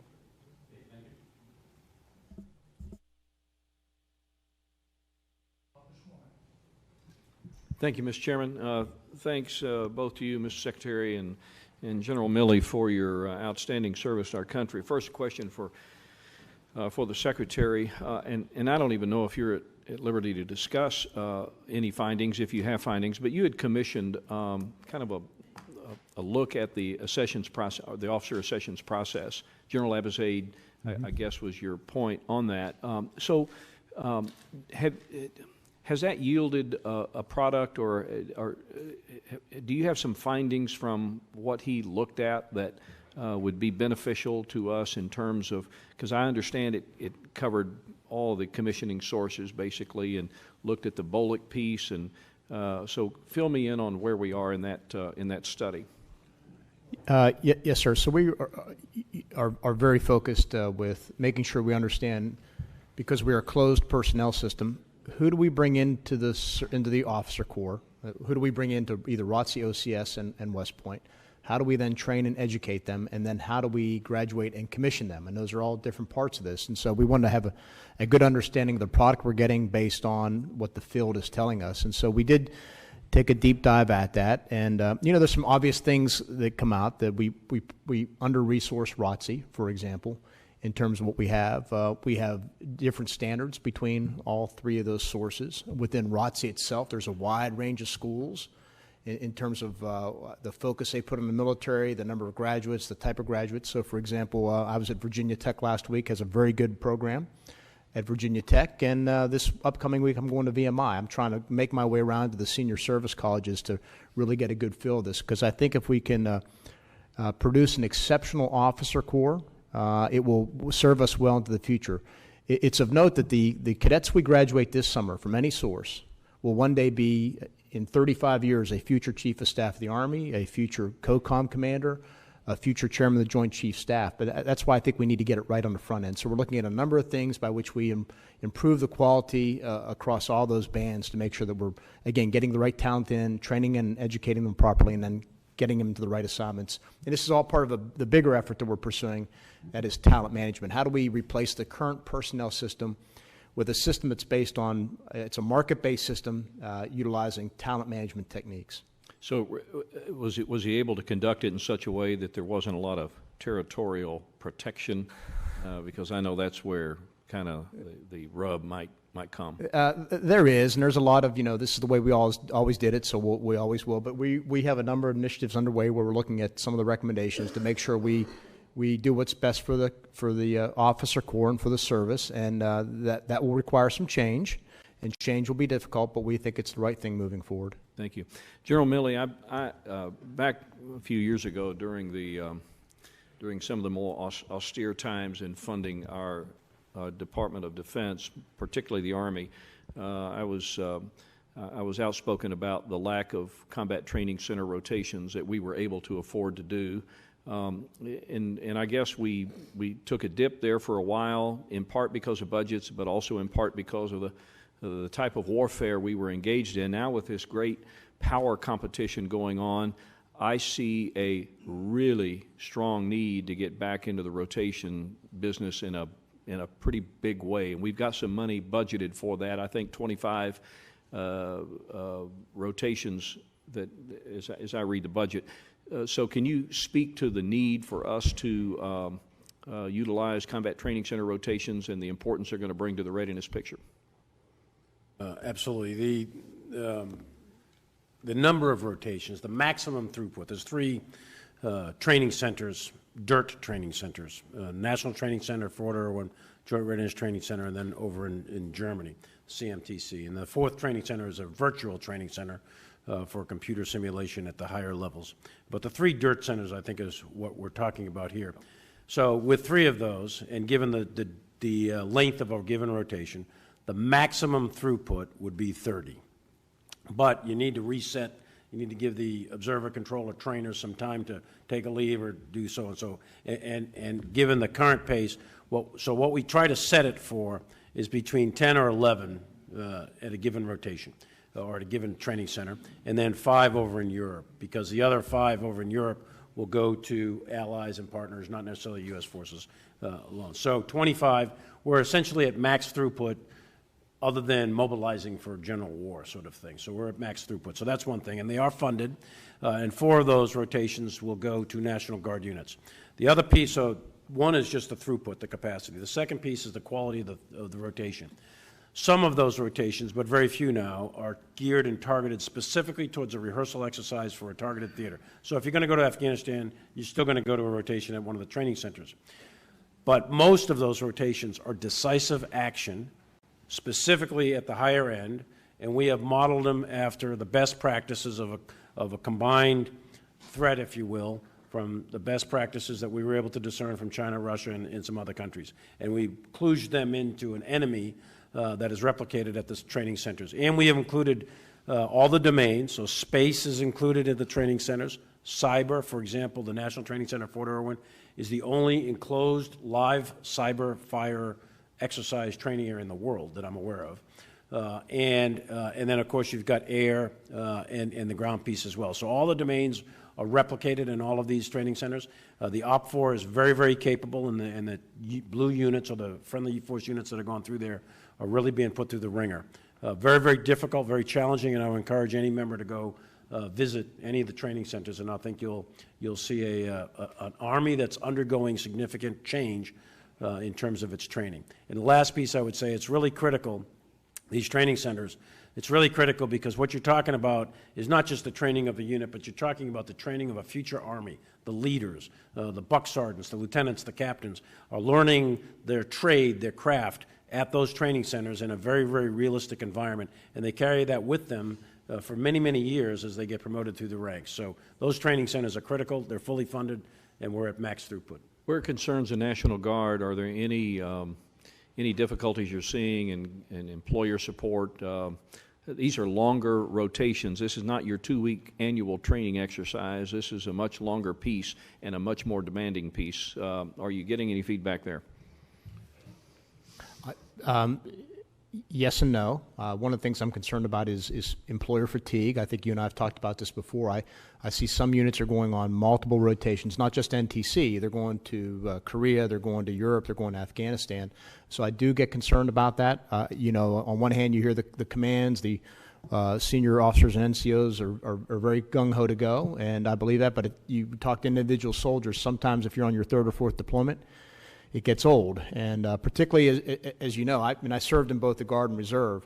It's one thing if you're a big company and you have 1,000 employees, but if you start getting down to a 20-person, 15-person office, losing 1 or 2 employees gets tough on the business. So I'm very conscious of that. I ask it every time I meet with a Guard or Reserve unit, what's the state of your employers, how does it feel? And I think we need to watch that carefully. Yeah. So as a former Guard guy, I can tell you, Mr. Chairman, the Combat Training Center rotation is the pinnacle. Other than going on a deployment, it's the pinnacle of military training, and I'm glad to see that we've got at least these guys funded to the level that they can maximize their throughput. I yield back. And if you say it, Mr. Womack, it must be true. Mr. Aguilar. Thank you, Mr. Chairman. General, I wanted to ask you about the golden hour policy, the policy that we have that says the first hour after a life-threatening injury occurs that we help an individual on the battlefield with life-saving care. What challenges does the Army expect to have with regard to meeting the golden hour policy in future conflicts? Again, we're currently engaged in armed conflict in different parts of Afghanistan, for example. We had a soldier we just lost, Mr. Sargent, 3 Marines killed and 3 others wounded and another American civilian contractor killed.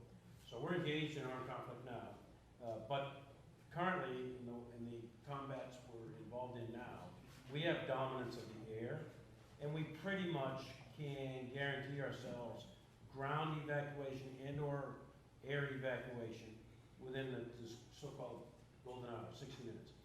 The real key, of course, is the immediate reaction of the people on the scene, stop the bleeding, clear the airway, and so on. And then we get them on into an evac. You want them under a surgeon's knife within 60 minutes. That's what you want. And we have an extraordinarily high success rate, well in excess of 90%. So that if you are wounded and we can get you to a doctor within 60 minutes, your probability of survival is well in excess of 90%. It'll be a difficult survival. Perhaps you lose a leg, you lose other limbs, but you'll be alive. And whether it's life, there's hope. So that's the golden hour. But it's dependent upon control of the landlines of communication and control of the air. In future combat, that may or may not be true. It'll depend on the situation. So hence, future vertical lift, really critical, because that's going to increase the survivability of the helicopters much, much greater than what we have today, in order to penetrate and get inside the airspace, the air envelopes of enemy air defense systems. So that's key. We're up-armoring our ground ambulances, so that's what the MP program, part of the MP program is all about. So that's piece parts of it. But also, equally important is to protect as far forward on the battlefield as we can as a basic medical principle of military medicine.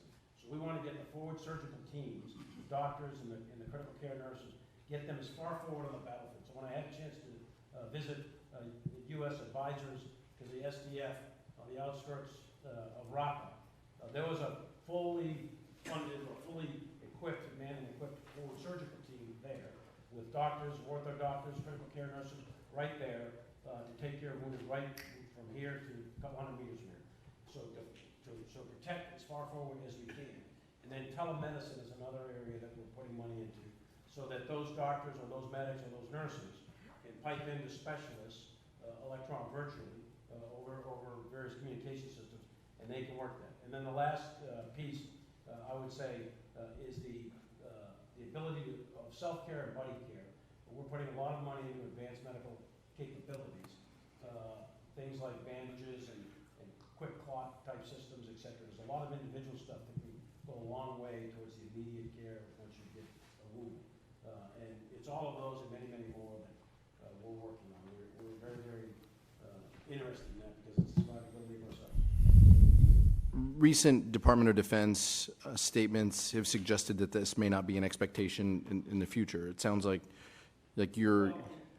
Yeah, it's probably not. I mean, realistically, for us to think that we're going to have the success rates of evacuating soldiers in high-intensity combat against a potential adversary like the Russians or even, let's just say, North Korea, first of all, the scale and scope of the casualties will be significant, really significant.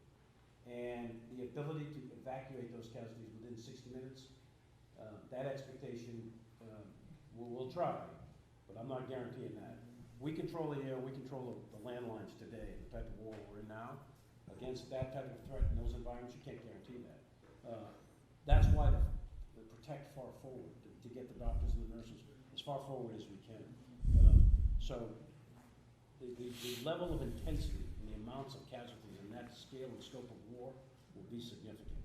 And for me or anyone else to guarantee a golden hour under those conditions would be a false representation of what we think will be the truth.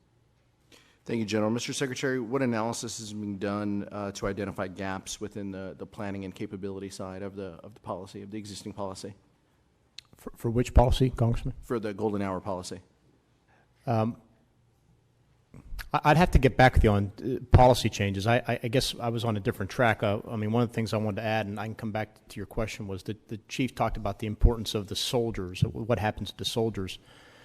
And the chairman asked earlier about, save $1 million here, $1 million there. And of the $30 billion that we moved to build the Army of the future, training is a very important part of that. We shifted a lot of money into initiatives like the CTCs, but one where we did was we extended Army basic training, OSIT, one station unit training, actually by 2 months. 2 months. It's now, I like to say, the longest and toughest in the world. But in addition to changing their program of instruction to focus more on high-intensity conflict, one of the things they do now is they go through an extensive medical training course, so they pretty much come out as EMT qualified soldiers, which is a pretty remarkable achievement. Now, you think of all these young soldiers coming out of infantry basic and advanced training with these skills, I think it's going to enable us to not only be more lethal on the battlefield, because these soldiers are now training on all infantry company weapons. They're also getting these enhanced medical skills that I think are going to serve them well and serve us well in the future. With regard to the broader issues of the golden hour, I mean, that's all of what we're looking at in terms of research. Futures Command, one of the things we're doing in Futures Command is making sure medical research is lined up as well, because as I mentioned over here earlier, one of the things that the challenge of Futures Command is not just about requirements as it relates to equipment, but it's also about how do we envision the future fight, how will we fight, how will we organize, and they need to look at that. Part and parcel of that is to look at how do we make sure we have adequate medical capabilities on the field to make sure that we can keep soldiers alive, whether or not 60 minutes or 30 minutes or 90 minutes is how do we build that into based on a future fight against the Russians and Chinese as the chief outlined as a future battle. Appreciate it. Thank you, Mr. Chairman. Thank you very much, Mr. Chairman. And gentlemen, I thank you for your service, and I apologize, frankly, for not being here earlier, juggling too many balls today. But let me ask you, in FY, Mr. Secretary, in FY 18, the Army fell about 11,500 short of its end strength goal. And it looks like, I'm told, it'll fall short about 7,500 this year. What are we doing on the recruitment front to address that, try and hit the targets that we've set? Well, we fell short in the regular Army 6,500 in FY18. We had a very aggressive goal. We were originally shooting for 80,000 soldiers, and we ended up with 70,000. Once the final congressional limit was set at 76.5, and it was a miss, but I will tell you, it was still the highest recruiting year we had in 10 years. And not just the highest recruiting year in 10 years, but also the highest retention year we had in quite some time. 86% overall for the Army, and 90% plus for the regular Army. At the same time, as you recall, last summer we turned up the standards in terms of who we would waive in, the drug standards, a number of things. So our emphasis continues to be quality over quantity. Now, that said, we recognized as well that we face a difficult recruiting environment. Only 29% of America's youth qualify for service for one reason or another, and of that same cohort, less than 4% have any proclivity to serve. And then you're doing it in a country that is facing one of the lowest unemployment rates in decades, and an American population is increasingly isolated from the Army that serves it. So we went back to the drawing board and did a lot of work in terms of our recruiting enterprise. We appointed a 4-star in charge of it. We've done tactical things from overhauling our website to greater social media outreach, more recruiters on the streets. We also launched what we call the 22 City Initiative. So we're going back to America's 22 largest cities, and we're going to go to where the kids are and talk to them about what opportunities present themselves in the Army, whether you come in for 3 years or you come in for 33 years. But we're really doubling down on this task to make sure that and I'm confident we'll hit this year's goals with both in terms of numbers and quality. And I think, again, quality being more important. I think it's good news. General Milley, how are we doing toward meeting our readiness goal of 66%? And do you think we can reach that goal by 2022? I do. Now, it depends on two things. The international environment essentially staying about what it is today, and we get this budget and next year's budget and so on, that we get continuous, predictable funding at the levels we're asking for. If those two variables happen, then we should achieve our 66% goal of the regular Army units being at the highest levels of readiness, and 33% of the National Guard and the U.S. Army Reserve being at the highest levels of readiness. We should achieve those two metrics by 2022 if those two variables obtain. Well, let me, Mr. Secretary, give you a chance to respond to something nobody around this table wants to see happen, but I think it's good for us to know what would happen if we ended up stumbling into a CR at the end of this year, which I think is very possible, frankly. What would that do to your ability to reach the targets that you set? Well, I thought you were first going to say, Mr. Congressman, if we went to BCA limits, and that would be disastrous.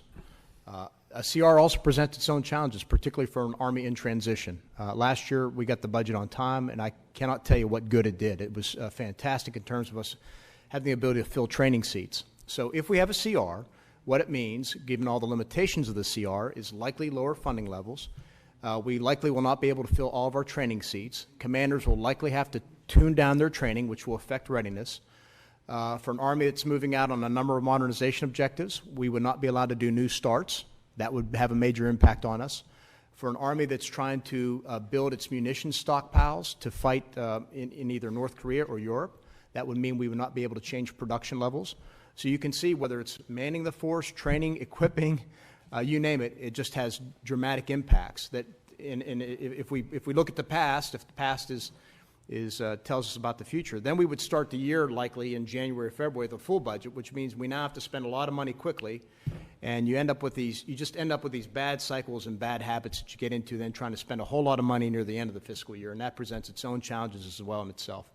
The key thing for Army, all the services, and all of government really, is predictable, adequate, sustained budgets that we can rely on and then plan on and then keep a steady force, steady growth. And so I know the Chief has some views as well. And yeah, I mean, he said it all: predictable, adequate, sustained.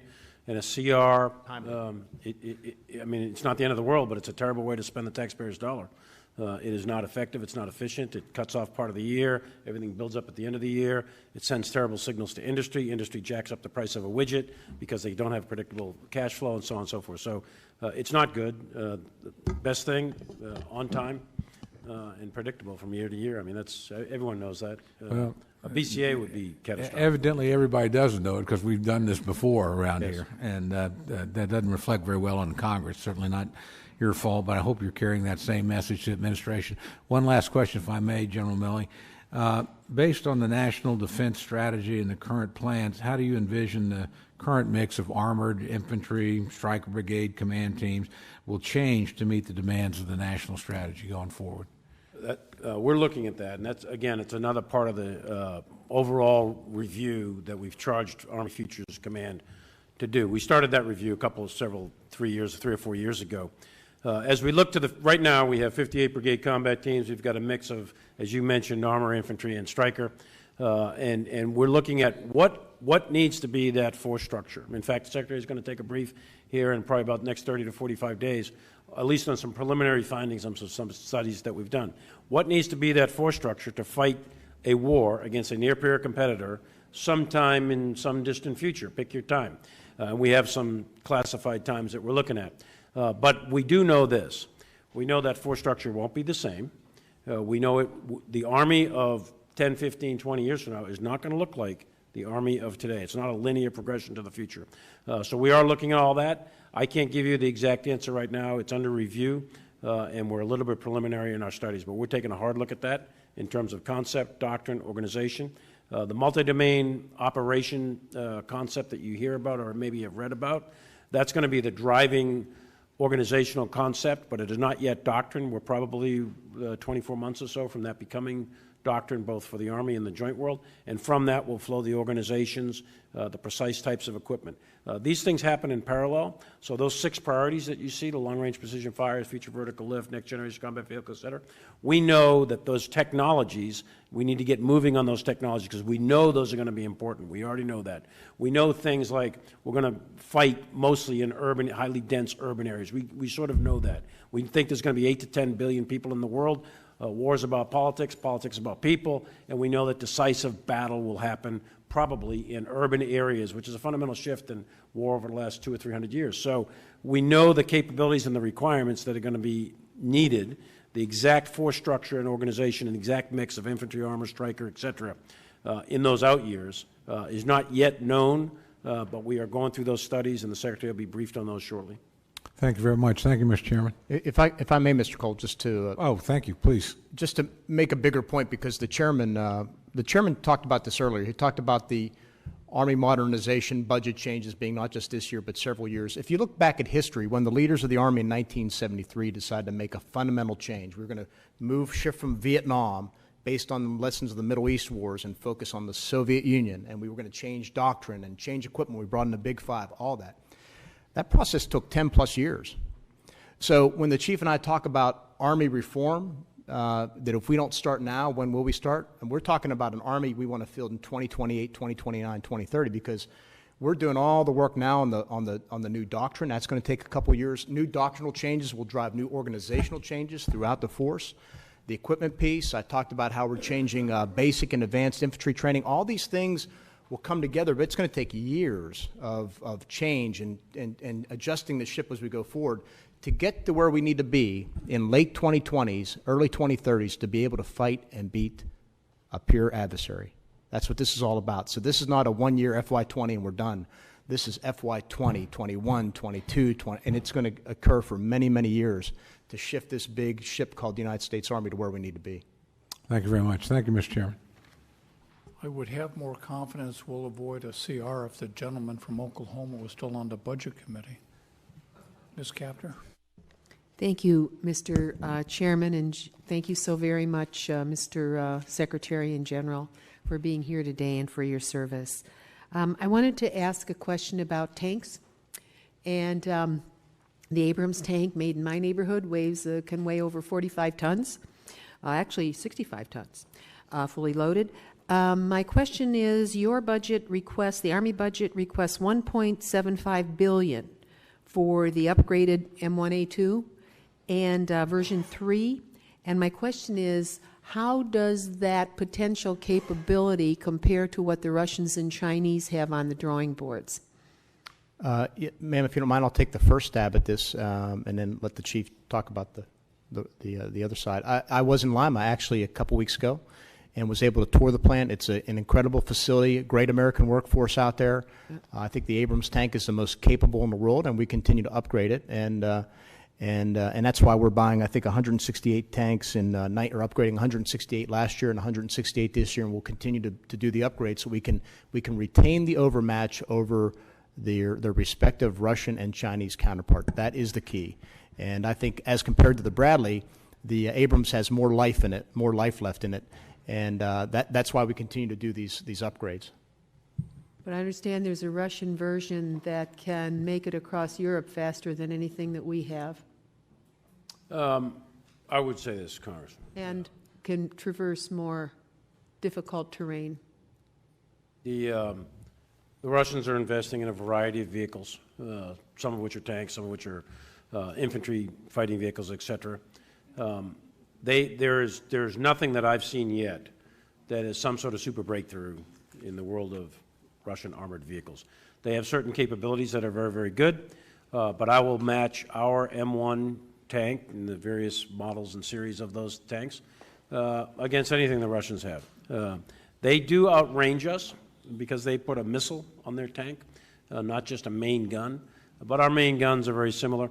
But the real difference in tank and the capabilities is not so much the piece of equipment, it's the crew that mans it, it's the people. And our crews, our armor force, are far superior in terms of training, the amount of rounds that are fired per year, miles driven per year, and the complex environments they face at the training centers. So currently, today, our force, our armored force, is a very, very capable force, and I'm very confident in its ability to successfully operate against the Russians or anybody else. The question really is the future, and what are we going to do in the future? And therein lies this next generation combat vehicle. We talked about material with, I think it was Congressman Ruppersberger. We need a vehicle, the basic attributes, that has the same protective qualities, that has increased lethality and overmatch relative to anything the Russians, the Chinese, or anybody else can field. We want something that has greater speed and range and agility and is light enough to cross the rivers and the bridges and can be strategically mobile, can move from continental United States by air or sea in with much less level of effort by Transcom than currently to do with the M1s. That is a high bar of requirements, and we're working very, very hard on that as part of this next generation combat vehicle program. But our current vehicles, and I don't want anyone to walk away thinking that the Russians are 10 feet tall or anybody else is 10 feet tall in this world. The United States Army, the United States Army Tank Corps, the United States Army Armored Forces would do very well against anybody on the face of this earth. And if you combine that with the United States naval power, the United States air power, we'll do okay if something were to happen. Pray that it doesn't happen. But if it happened tonight, we're going to be okay. The future is what is really the question, and that's where we're driving with this modernization program. All right. And are plans on the drawing boards yet for those new vehicles? Yes. Or And they're, adapted? they're being prototype tested right now. The other part of that is robotics. So these are going to be optionally manned vehicles. We know that the Russians and the Chinese are moving out very, very quickly on the use of robotics. Hypersonics was a technological area that the Secretary had mentioned would be an area that we want to invest in heavily. Also robotics and artificial intelligence. And there's several others. There's a laundry list of these emerging technologies. But robotics is important for both the air and the ground vehicles. So for ground vehicles, we want the commander to make the decision on some future battlefield as to whether it's going to be a robot, the vehicle is going to be autonomous or semi-autonomous, depending on the situation, or manned, again, depending on the situation.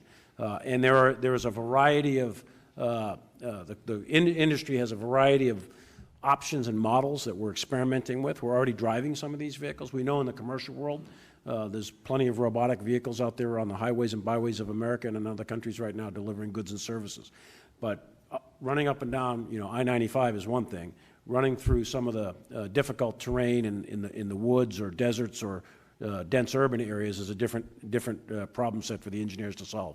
But I am 100% confident it's going to get solved, and I think that we are going to be fielding very, very high-tech, optionally manned, robotic-type vehicles, armored tanks, if you will, in the not-too-distant future for the fielded force. Is the Warren Tank Command heavily involved in that futuring? I'm sorry, Is the Warren Tank Command heavily involved TARDEC. in that futuring? TARDEC, yes, absolutely. Absolutely. Just to be clear, man, the number one priority right now is replacing the Bradley, the fighting vehicle, because it's out of electrical power, it's out of automotive power capabilities. So we got to focus on that first. As the chief said, we'll have prototypes here in the next 18 months or so that we'll be able to test, and the game plan is to start fielding, I think, in 26. And then we got to focus on the tank. And we'll learn a lot from the Bradley replacement in that process, but just to be clear. Thank you very much. General, I just wanted to ask, as I look at the suicide rates in the Army for 2018, the third quarter had a higher amount, sadly, in the Reserve and National Guard. And do you have any initiatives under development to help ensure better access to mental health care, particularly for those in the Reserve and Guard components? I was extremely impressed when I went up to the Intrepid Center up here at Walter Reed, but I can guarantee you not one of those existing centers exists for Guard and Reserve personnel. Can you provide more information now or to the record about how one goes about getting something like the Intrepid Center in places where we have large numbers of Guard and Reserve returning home without access to that type of care? I will. I'd like to take the second part of that for the record to get back to you on how to do that, because I frankly don't. The Guard, as you know, is in all 54 states and territories, right, and in various densities. I don't know that. I'd have to go back and do the analysis to determine if there's centralized locations where something like the Intrepid Center would make sense for the Guard and Reserve. It's a particular challenge, no doubt, for the Guard and Reserve. We know that. We're very sensitive to it. Suicide is a national issue, and it's an issue for the U.S. military, and it's further an issue for the U.S. Army and all three of our components, the regular, Guard, and Reserve. We take it serious. We have behavioral health counselors and specialists in all of our active units and also embedded within our Guard and Reserve units, but not to the extent that's necessary. Suicide is extraordinarily complex. It's extremely tragic. And really, from my own experience as a commander and from what I've seen to date, the crisis point is almost, not always, but almost always, there's some sort of spiraling or crisis that occurs about 72 hours prior to the consummation of suicide. It's in that 72 hours, if someone could intervene in some capacity, whether it's a family member, a buddy team, a soldier, a leader, or something. So that's what we emphasize. We emphasize it for sexual assault, and we emphasize it for suicide. It's the intervention that is critical. It is I am my brother or sister's keeper. I do have personal responsibility for you as my fellow soldier. And regardless of rank, whether it's a private saving a sergeant or a lieutenant saving a colonel, it doesn't matter. Intervene. And oftentimes what we've seen is the diving catch, that intervention within those 72 hours makes all the difference in the world as some individual experience crisis and they don't know how to get out of it, and they do essentially what amounts to a short-term solution or a long-term solution to a short what could be a short-term problem. And they do something that's irrevocable, suicide, when if someone could intervene right there. So we emphasize buddy teams, intervention, small unit leadership, the squad leader, the platoon sergeant, the platoon leader, knowing their people, perceiving all the signs, symptoms, and crisis indicators and warnings, and then intervening. Don't hesitate. You'll be saving somebody's life. I know my time is up, but I must say this. I was very disappointed when we had the heads of West Point, Annapolis, and the Air Force Academy before us, and I said to them, we know we have a shortage in the military of physicians and behavioral nurses, people who specialize in these categories. Would you consider admitting more individuals who would wish to study in those areas? And I got a very weak reply, actually a terrible reply from every single one of them. So they're unconscious. And then for the Uniform Military Health Services, I've asked myself, could we do something in those accounts to attract more individuals who would come into the military with some responsibility? They would learn and study in these arenas that the military very much needs, as well as civilian society. But I haven't really heard too much about that. So I'm just sharing that with you. You have extremely important positions in our country, and this is a problem we need to solve. My goodness, we just lost the Admiral in the Fifth Fleet, for heaven's sake. That's right. So it's like some people say it, but where we have the opportunity to make a difference, we're not. And we've got the largest budget in the government of the United States. So just know you have a member here who is harping on this, and some of my colleagues care a great deal as well. Why can't we fix this? Every aspect of the military has to pay attention. And we can do this. We can do this as a country. So hear my plea. Thank you. You're correct, and we agree. Thank you, Mr. Chairman. I've been reading the news lately. I know you do also, and it seems like Kim Jong-un is going to Russia on his begging tour to try to get aid from Russia.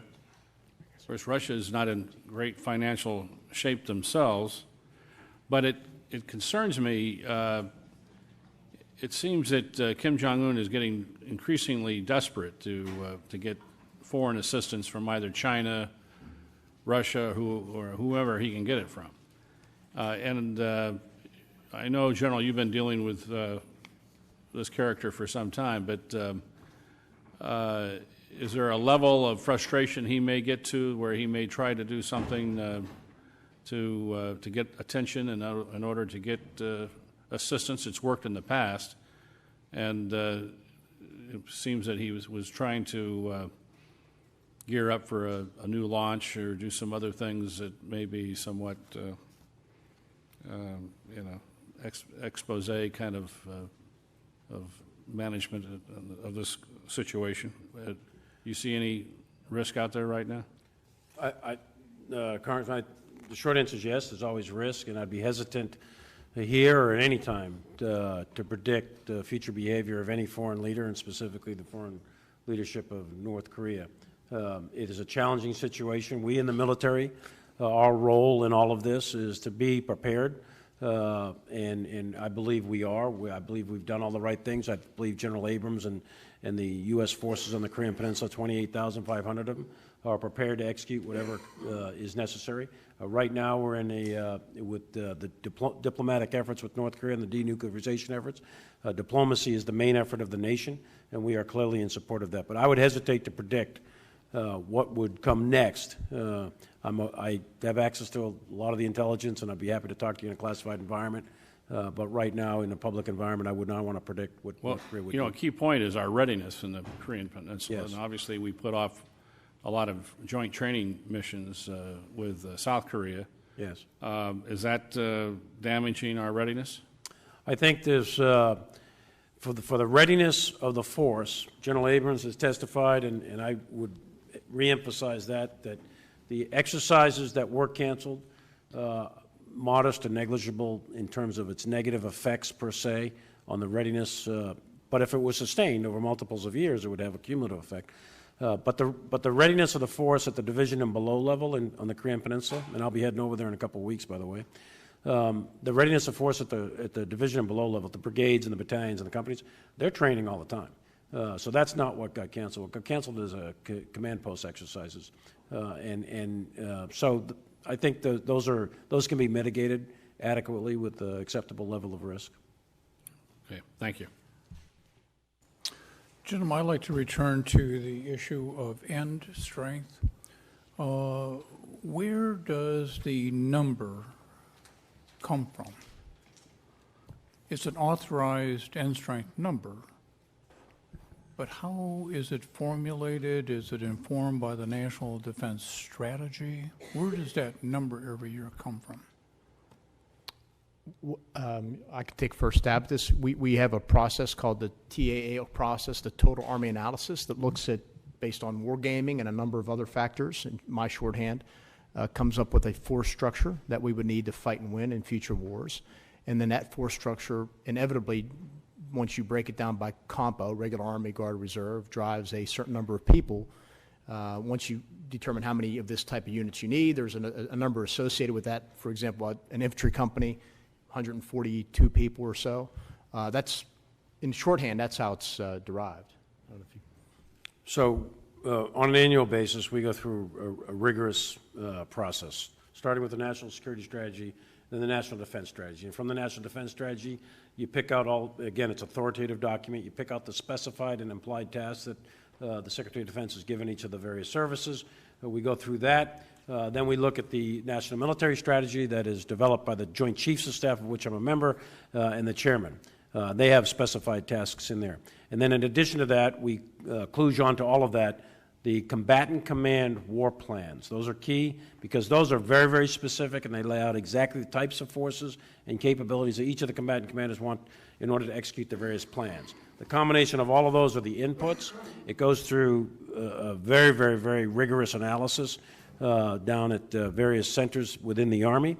Then we war game all of those, and from those we derive, plus we apply military judgment to all of that, and from that we derive estimates of the size force and the type of force, the force structure that was mentioned earlier. We do it for the present force and we do it for the future force. But all of that together is it's a very, very rigorous, detailed process. My next question then would be that it would appear, if it is approved by the Congress, so your fiscal year 20 authorized end strength would be 480,000, as I understand it. The authorized end strength 2 fiscal years ago, fiscal year 18, assuming 20, was 483,500. So given the fact that we're trying to anticipate pure competition, you'd have an authorized level 3,500 lower than 2 fiscal years earlier. Does that give you pause or concern? Yes, sir. Let me take that. I'm the one who, this is my, this is on me. As a Chief of Staff of the Army. Well, this is on me, on the Chief of Staff of the Army. We know the end state. We know where we need to get to in general terms on the size. Those end strengths that we asked in the NDAAs, that was a glide path to an end state. And I, the Chief, set a goal that exceeded our recruiting ability. And I was advised by then Secretary of Defense Mattis, hey, your goal, your objective is too high. You're probably not going to make it in the current recruiting environment, et cetera. But we kept that goal, and as Secretary Esper mentioned, we had a banner recruiting year, 70,000, even though we came in short 6,500. It was still a 10-year high, and it was a greater amount recruited into the United States Army than are in the Canadian and Australian armies combined. So we set our objective too high, we maintained quality over quantity, and we didn't make the recruiting goal. So we came back to Congress this year, and we said, okay, we're not going to have that rise over run, that glide path, as big as we desired. We want to trim it back to about 2,000 rise over run, and we want to execute modest growth. And what that means now is that the end state size of the Army that we think is necessary to execute the National Defense Strategy is going to be stretched out, pushed out several years beyond that which we would have had we achieved the objective. If I could, because I have a number of questions on this. I appreciate, and you're absolutely correct, that your accessions for fiscal year 19 were the highest ever, about 70,000. They come from the civilian force, I assume, civilian population. They come from reenlistments They come from the Guard, they come from the Reserve. Is there any proportionality to that, and is there any shift of your emphasis to try to meet your numbers as far as what the composition of those numbers look like? Well, they come from the civilian population into the regular Army, Guard, and Reserve. Each component has its own respective targets to meet. Each of the components missed their targets last year. And so we adjusted our numbers appropriately to deal with that. As the chief said, one of the things we have to do is make sure our training base, we give them predictability, because it determines how many drill sergeants they hire and the equipment they need, et cetera. I mean, if the economy changes in a few short years, we may come back and by the way, we're reorganizing our recruiting enterprise. We may come back and say we want to go to 4,000 more a year, because we know the end state needs is well over 500,000 for regular Army, in order to fill units to strength, and number two, to restore capabilities that have been lost over the past 18 years, like electronic warfare, and to build new capabilities like cyber units. So we know what we need to do, but we have to modulate that based on bringing in a sufficient number of quality recruits into each of the components year over year over year in a predictable basis. Because your number is fairly static, the fact that you have 70,000 new people, give or take, 70,000 people disappeared too. Not disappeared, but they're not in the military now. One of the challenges too is, I said earlier we had one of the highest retention rates of many years as well. One of the key things we need in the Army right now, the most in-demand rank, is the rank of Staff Sergeant E6. They are the level, the rank level that is our squad leaders, our team leaders. They are the recruiters, they are the drill sergeants, and that that high retention rate allows us to kind of grow that NCO corps. Now, it's going to take a few years, but you also need to make sure that we have a sufficient retention rate year over year to make sure we get those quality NCOs moving up. And I appreciate the fact that you're looking at all of your options and advertising and websites and everything, because I'm looking at your end strength on the end of February this month, and you're 818 people down from the end of the last fiscal year. I mean, you have a significant problem hitting your end strength. Well, the next question I would have is for fiscal year 18. The Congress appropriated monies for the personnel account, and there's great support for doing that because it's for the troops. But there was an excess of about $1 billion that the Army asked to be reprogrammed for 18, and it was used for modernization efforts, and Congress approved those reprogrammings. When we were in conference for the fiscal year 19 bill, there was about $600 million in the military personnel account that was essentially eliminated during conference and used for other military purposes. And I find it interesting that within the last month, there's still $1 billion excess that is now being dedicated by the administration to the wall. I note at the very same time that the Army has presented to this committee fiscal year 19 unfunded requirements totaling $308 million. It is my understanding the Army has also submitted unfunded requirements list of $2.3 billion. And additionally, that there are reprogramming requests pending at OMB that would substantially invest in other existing Army programs for this fiscal year. Would you have a response to the fact that you have a list of needs here? Yes, sir. So the transfer was made that wasn't applied to any of those. The chronology is important, and I was going to actually, when I was thinking about your first question, it ties into your second question. So we are a little bit behind right now, but these are what we call the bathtub months. Not these now, but January, February, March. Our highest recruiting period is really when you hit the summer months, May, June, July, August.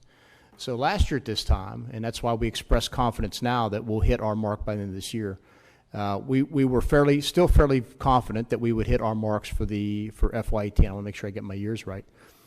Come the end of the year, though, we realized by the time we had the numbers in, we were 6,500 people short. That's around late September, early October. I went to Secretary of Defense Mattis and said, we have this asset. What we want to do is lower our end strength numbers because we don't believe, given the recruiting environment, given all the challenges, given the fact that we need to overhaul our recruiting base, that we can make a number of 487,000. So we said we want to lower that number for 19 down to 478.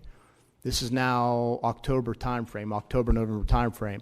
And therefore, we said that means we have an asset of over $1 billion for MilPERS that we are presenting to OSD, if you will. This is well before any discussion about transferring money to the 284 account or whatever ever began. But at the same time, we came forward, I think, in late November or so, early December, to inform the Congress that we wanted to lower our end state number and we had this asset. We wanted to be very transparent in the process. That's the tick-tock that, in terms of, you talk about the military personnel But in asset. past years, the reprogramming was for military programs. And my point of the question is, I have a list of unfunded requirements for 19 of $308 million that are still sitting out there. And my understanding is there's going to be additional requests after OMB clears them for reprogramming of needs.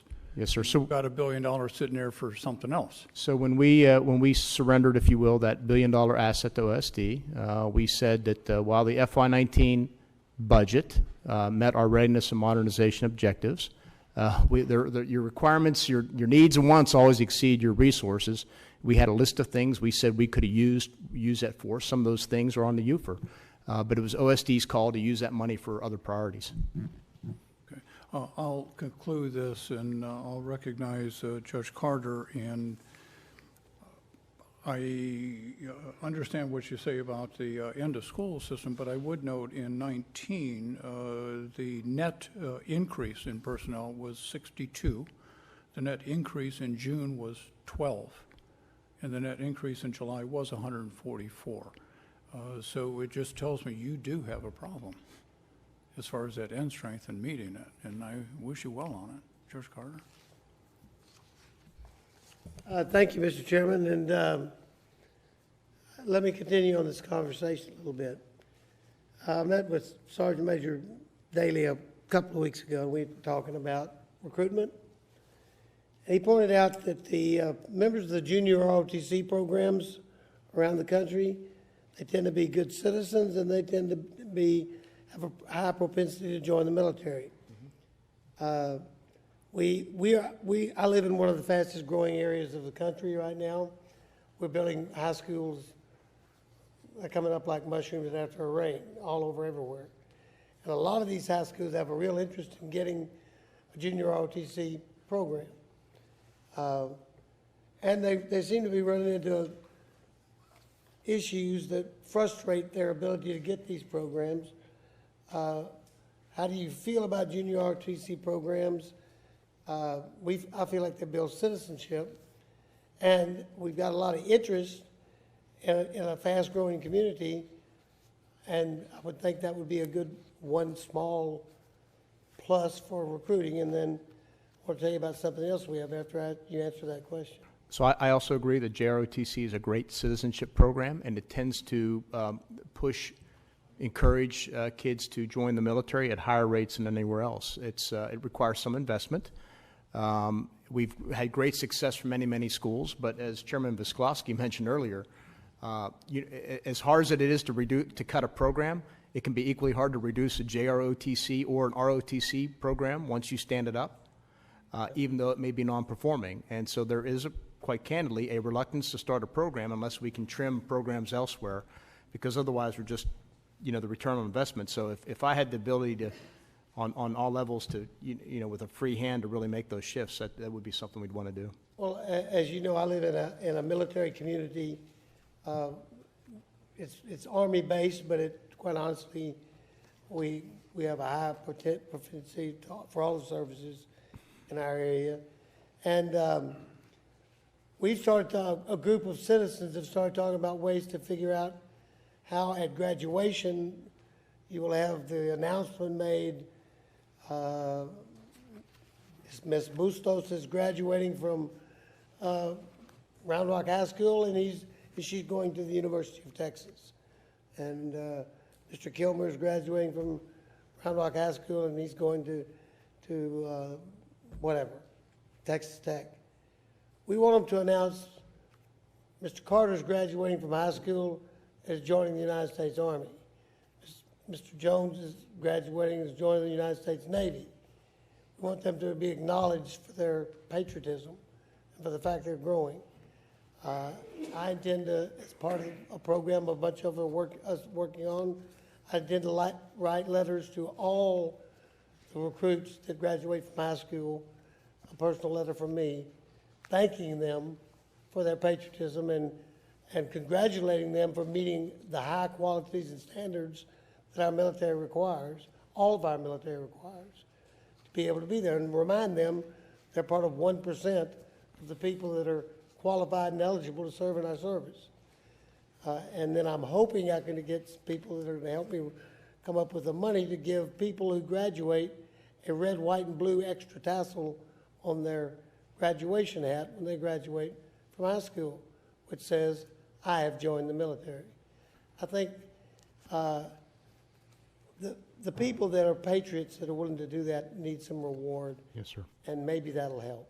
Well, thank you for doing that. It does make a difference. It not only celebrates the young man or woman who decides to go into the military, it also showcases them for the juniors and sophomores and freshmen behind them. As I said, as part of this recruiting overhaul, I've been around and I've talked to many of our recruiters in major cities across the United States. Unfortunately, in many cases, there are too many school districts that simply will not give us genuine access to the schools, to the kids. For one reason or another, we can't get in or we get very limited access. And I think it hurts our recruiting efforts, not just us, but the Army, the Navy, Air Force, Marines. And I think it's a disservice to young people who maybe aren't ready for college, can't afford college, aren't college material. We can bring them in. We can teach them a skill, a trade. We can teach them about loyalty and duty and service. And even if they come just for 3 years, they'll be a far better citizen if they join the military for a few years. But we need to get into the schools, and that's where we need help. Thank you. I would just associate myself with the comments the judge made about the junior ROTC program. I think it's a great program and certainly would appreciate it being expanded. I just have one other line of questioning, and that's on the Medical Health Services transformational program. At the outset, I would acknowledge people do not like change. One thing I've learned, they don't like change. But a number of us travel. We're at a medical institution, not an Army facility. And the most fulsome discussion, longest discussion, and most emotional discussion was this issue and billets. People can tell you how incredibly confused I was at the hearing relative to medical services last week. The staff is trying to educate me over an extended period of time. But the question I would really have is, you have services, whether they're pediatrics, OB-GYNs, others that sometimes people think aren't associated with the military, although we obviously have women and we have families. As far as potential reductions, what's the concern here, and what are the ramifications? And if those billets, if those positions go away, what are the alternatives to members of the service and their families? And the reason I ask is the facility we're at, some people are driving an hour just to get to work at the base. And pediatricians, women's health, if I then have to travel an extended period of time, my child's sick, whatever, I'm not making for a happy soldier, if you would. That's kind of my question. There are two parts to this, sir, and we can talk to the first part and maybe a little bit to the second, because it's different areas of responsibility, if you will, in some ways. So first of all, our commitment is to make sure that our soldiers, as a medically ready force, are ready to go to fight and win. And then we have concern about the beneficiaries, their family members, if you will. On the first part, the Army several months ago started looking at what do we need for the fielded force in terms of medics and doctors and nurses and surgeons and PAs, you name it, and to make sure we had exactly what we needed for the force. And there was a lot of change happening there with that regard. We just didn't think that we had the right numbers in the right specialties for our fielded force, the units that go to war. And that is our responsibility. The second part is Defense Health Agency, and as directed by Congress, was to look at a number of reforms. our understanding of that is their challenge is to look at how they can reduce overhead and how they can look at services that, if it's available in the local area, it may be where they can outsource, if it's nearby, pediatric services or what. That's the part that is not us, but is a focus DHA. Our focus, though, is making sure that in this transition period and after, that our beneficiaries are taken care of, that you're not having to do exactly what you said. There is a lot of concern and change out there, and my wife gave birth in both an Army hospital and a civilian hospital and had good experiences in both. But some people haven't, and some people have had one. So it's the second part that I think is causing the most consternation is what happens with regard to the medical treatment facilities. And that's where we've been pushing hard. Myself and Secretary Wilson and Secretary Spencer have had a number of engagements with the folks leading that effort. I don't think it's moving as quickly as we would like, or they got a long road ahead of them. I don't know if you want to. I think there's probably three key areas that any soldier and their family care most about, I suppose. One of them, as you saw recently, is housing, and that is a significant effort. Another is schooling for your family members. And the third, and perhaps the most significant, is medical. And these are readiness issues. 60% of our Army today is married, and on average, with 2 children. So on average, you're looking at a four-person family, whereas like in World War II, 10% of the Army was married. So the taking care of the family's piece, the medical care, the housing, and the schooling, is critical to the readiness, because we want the soldier to focus on the military task at hand. And if you're constantly worried about lousy medical care or lousy houses or mold in your house, or the kid doesn't have a good school to go to, then that wears on you and it detracts from readiness. So point one is it's really, really important.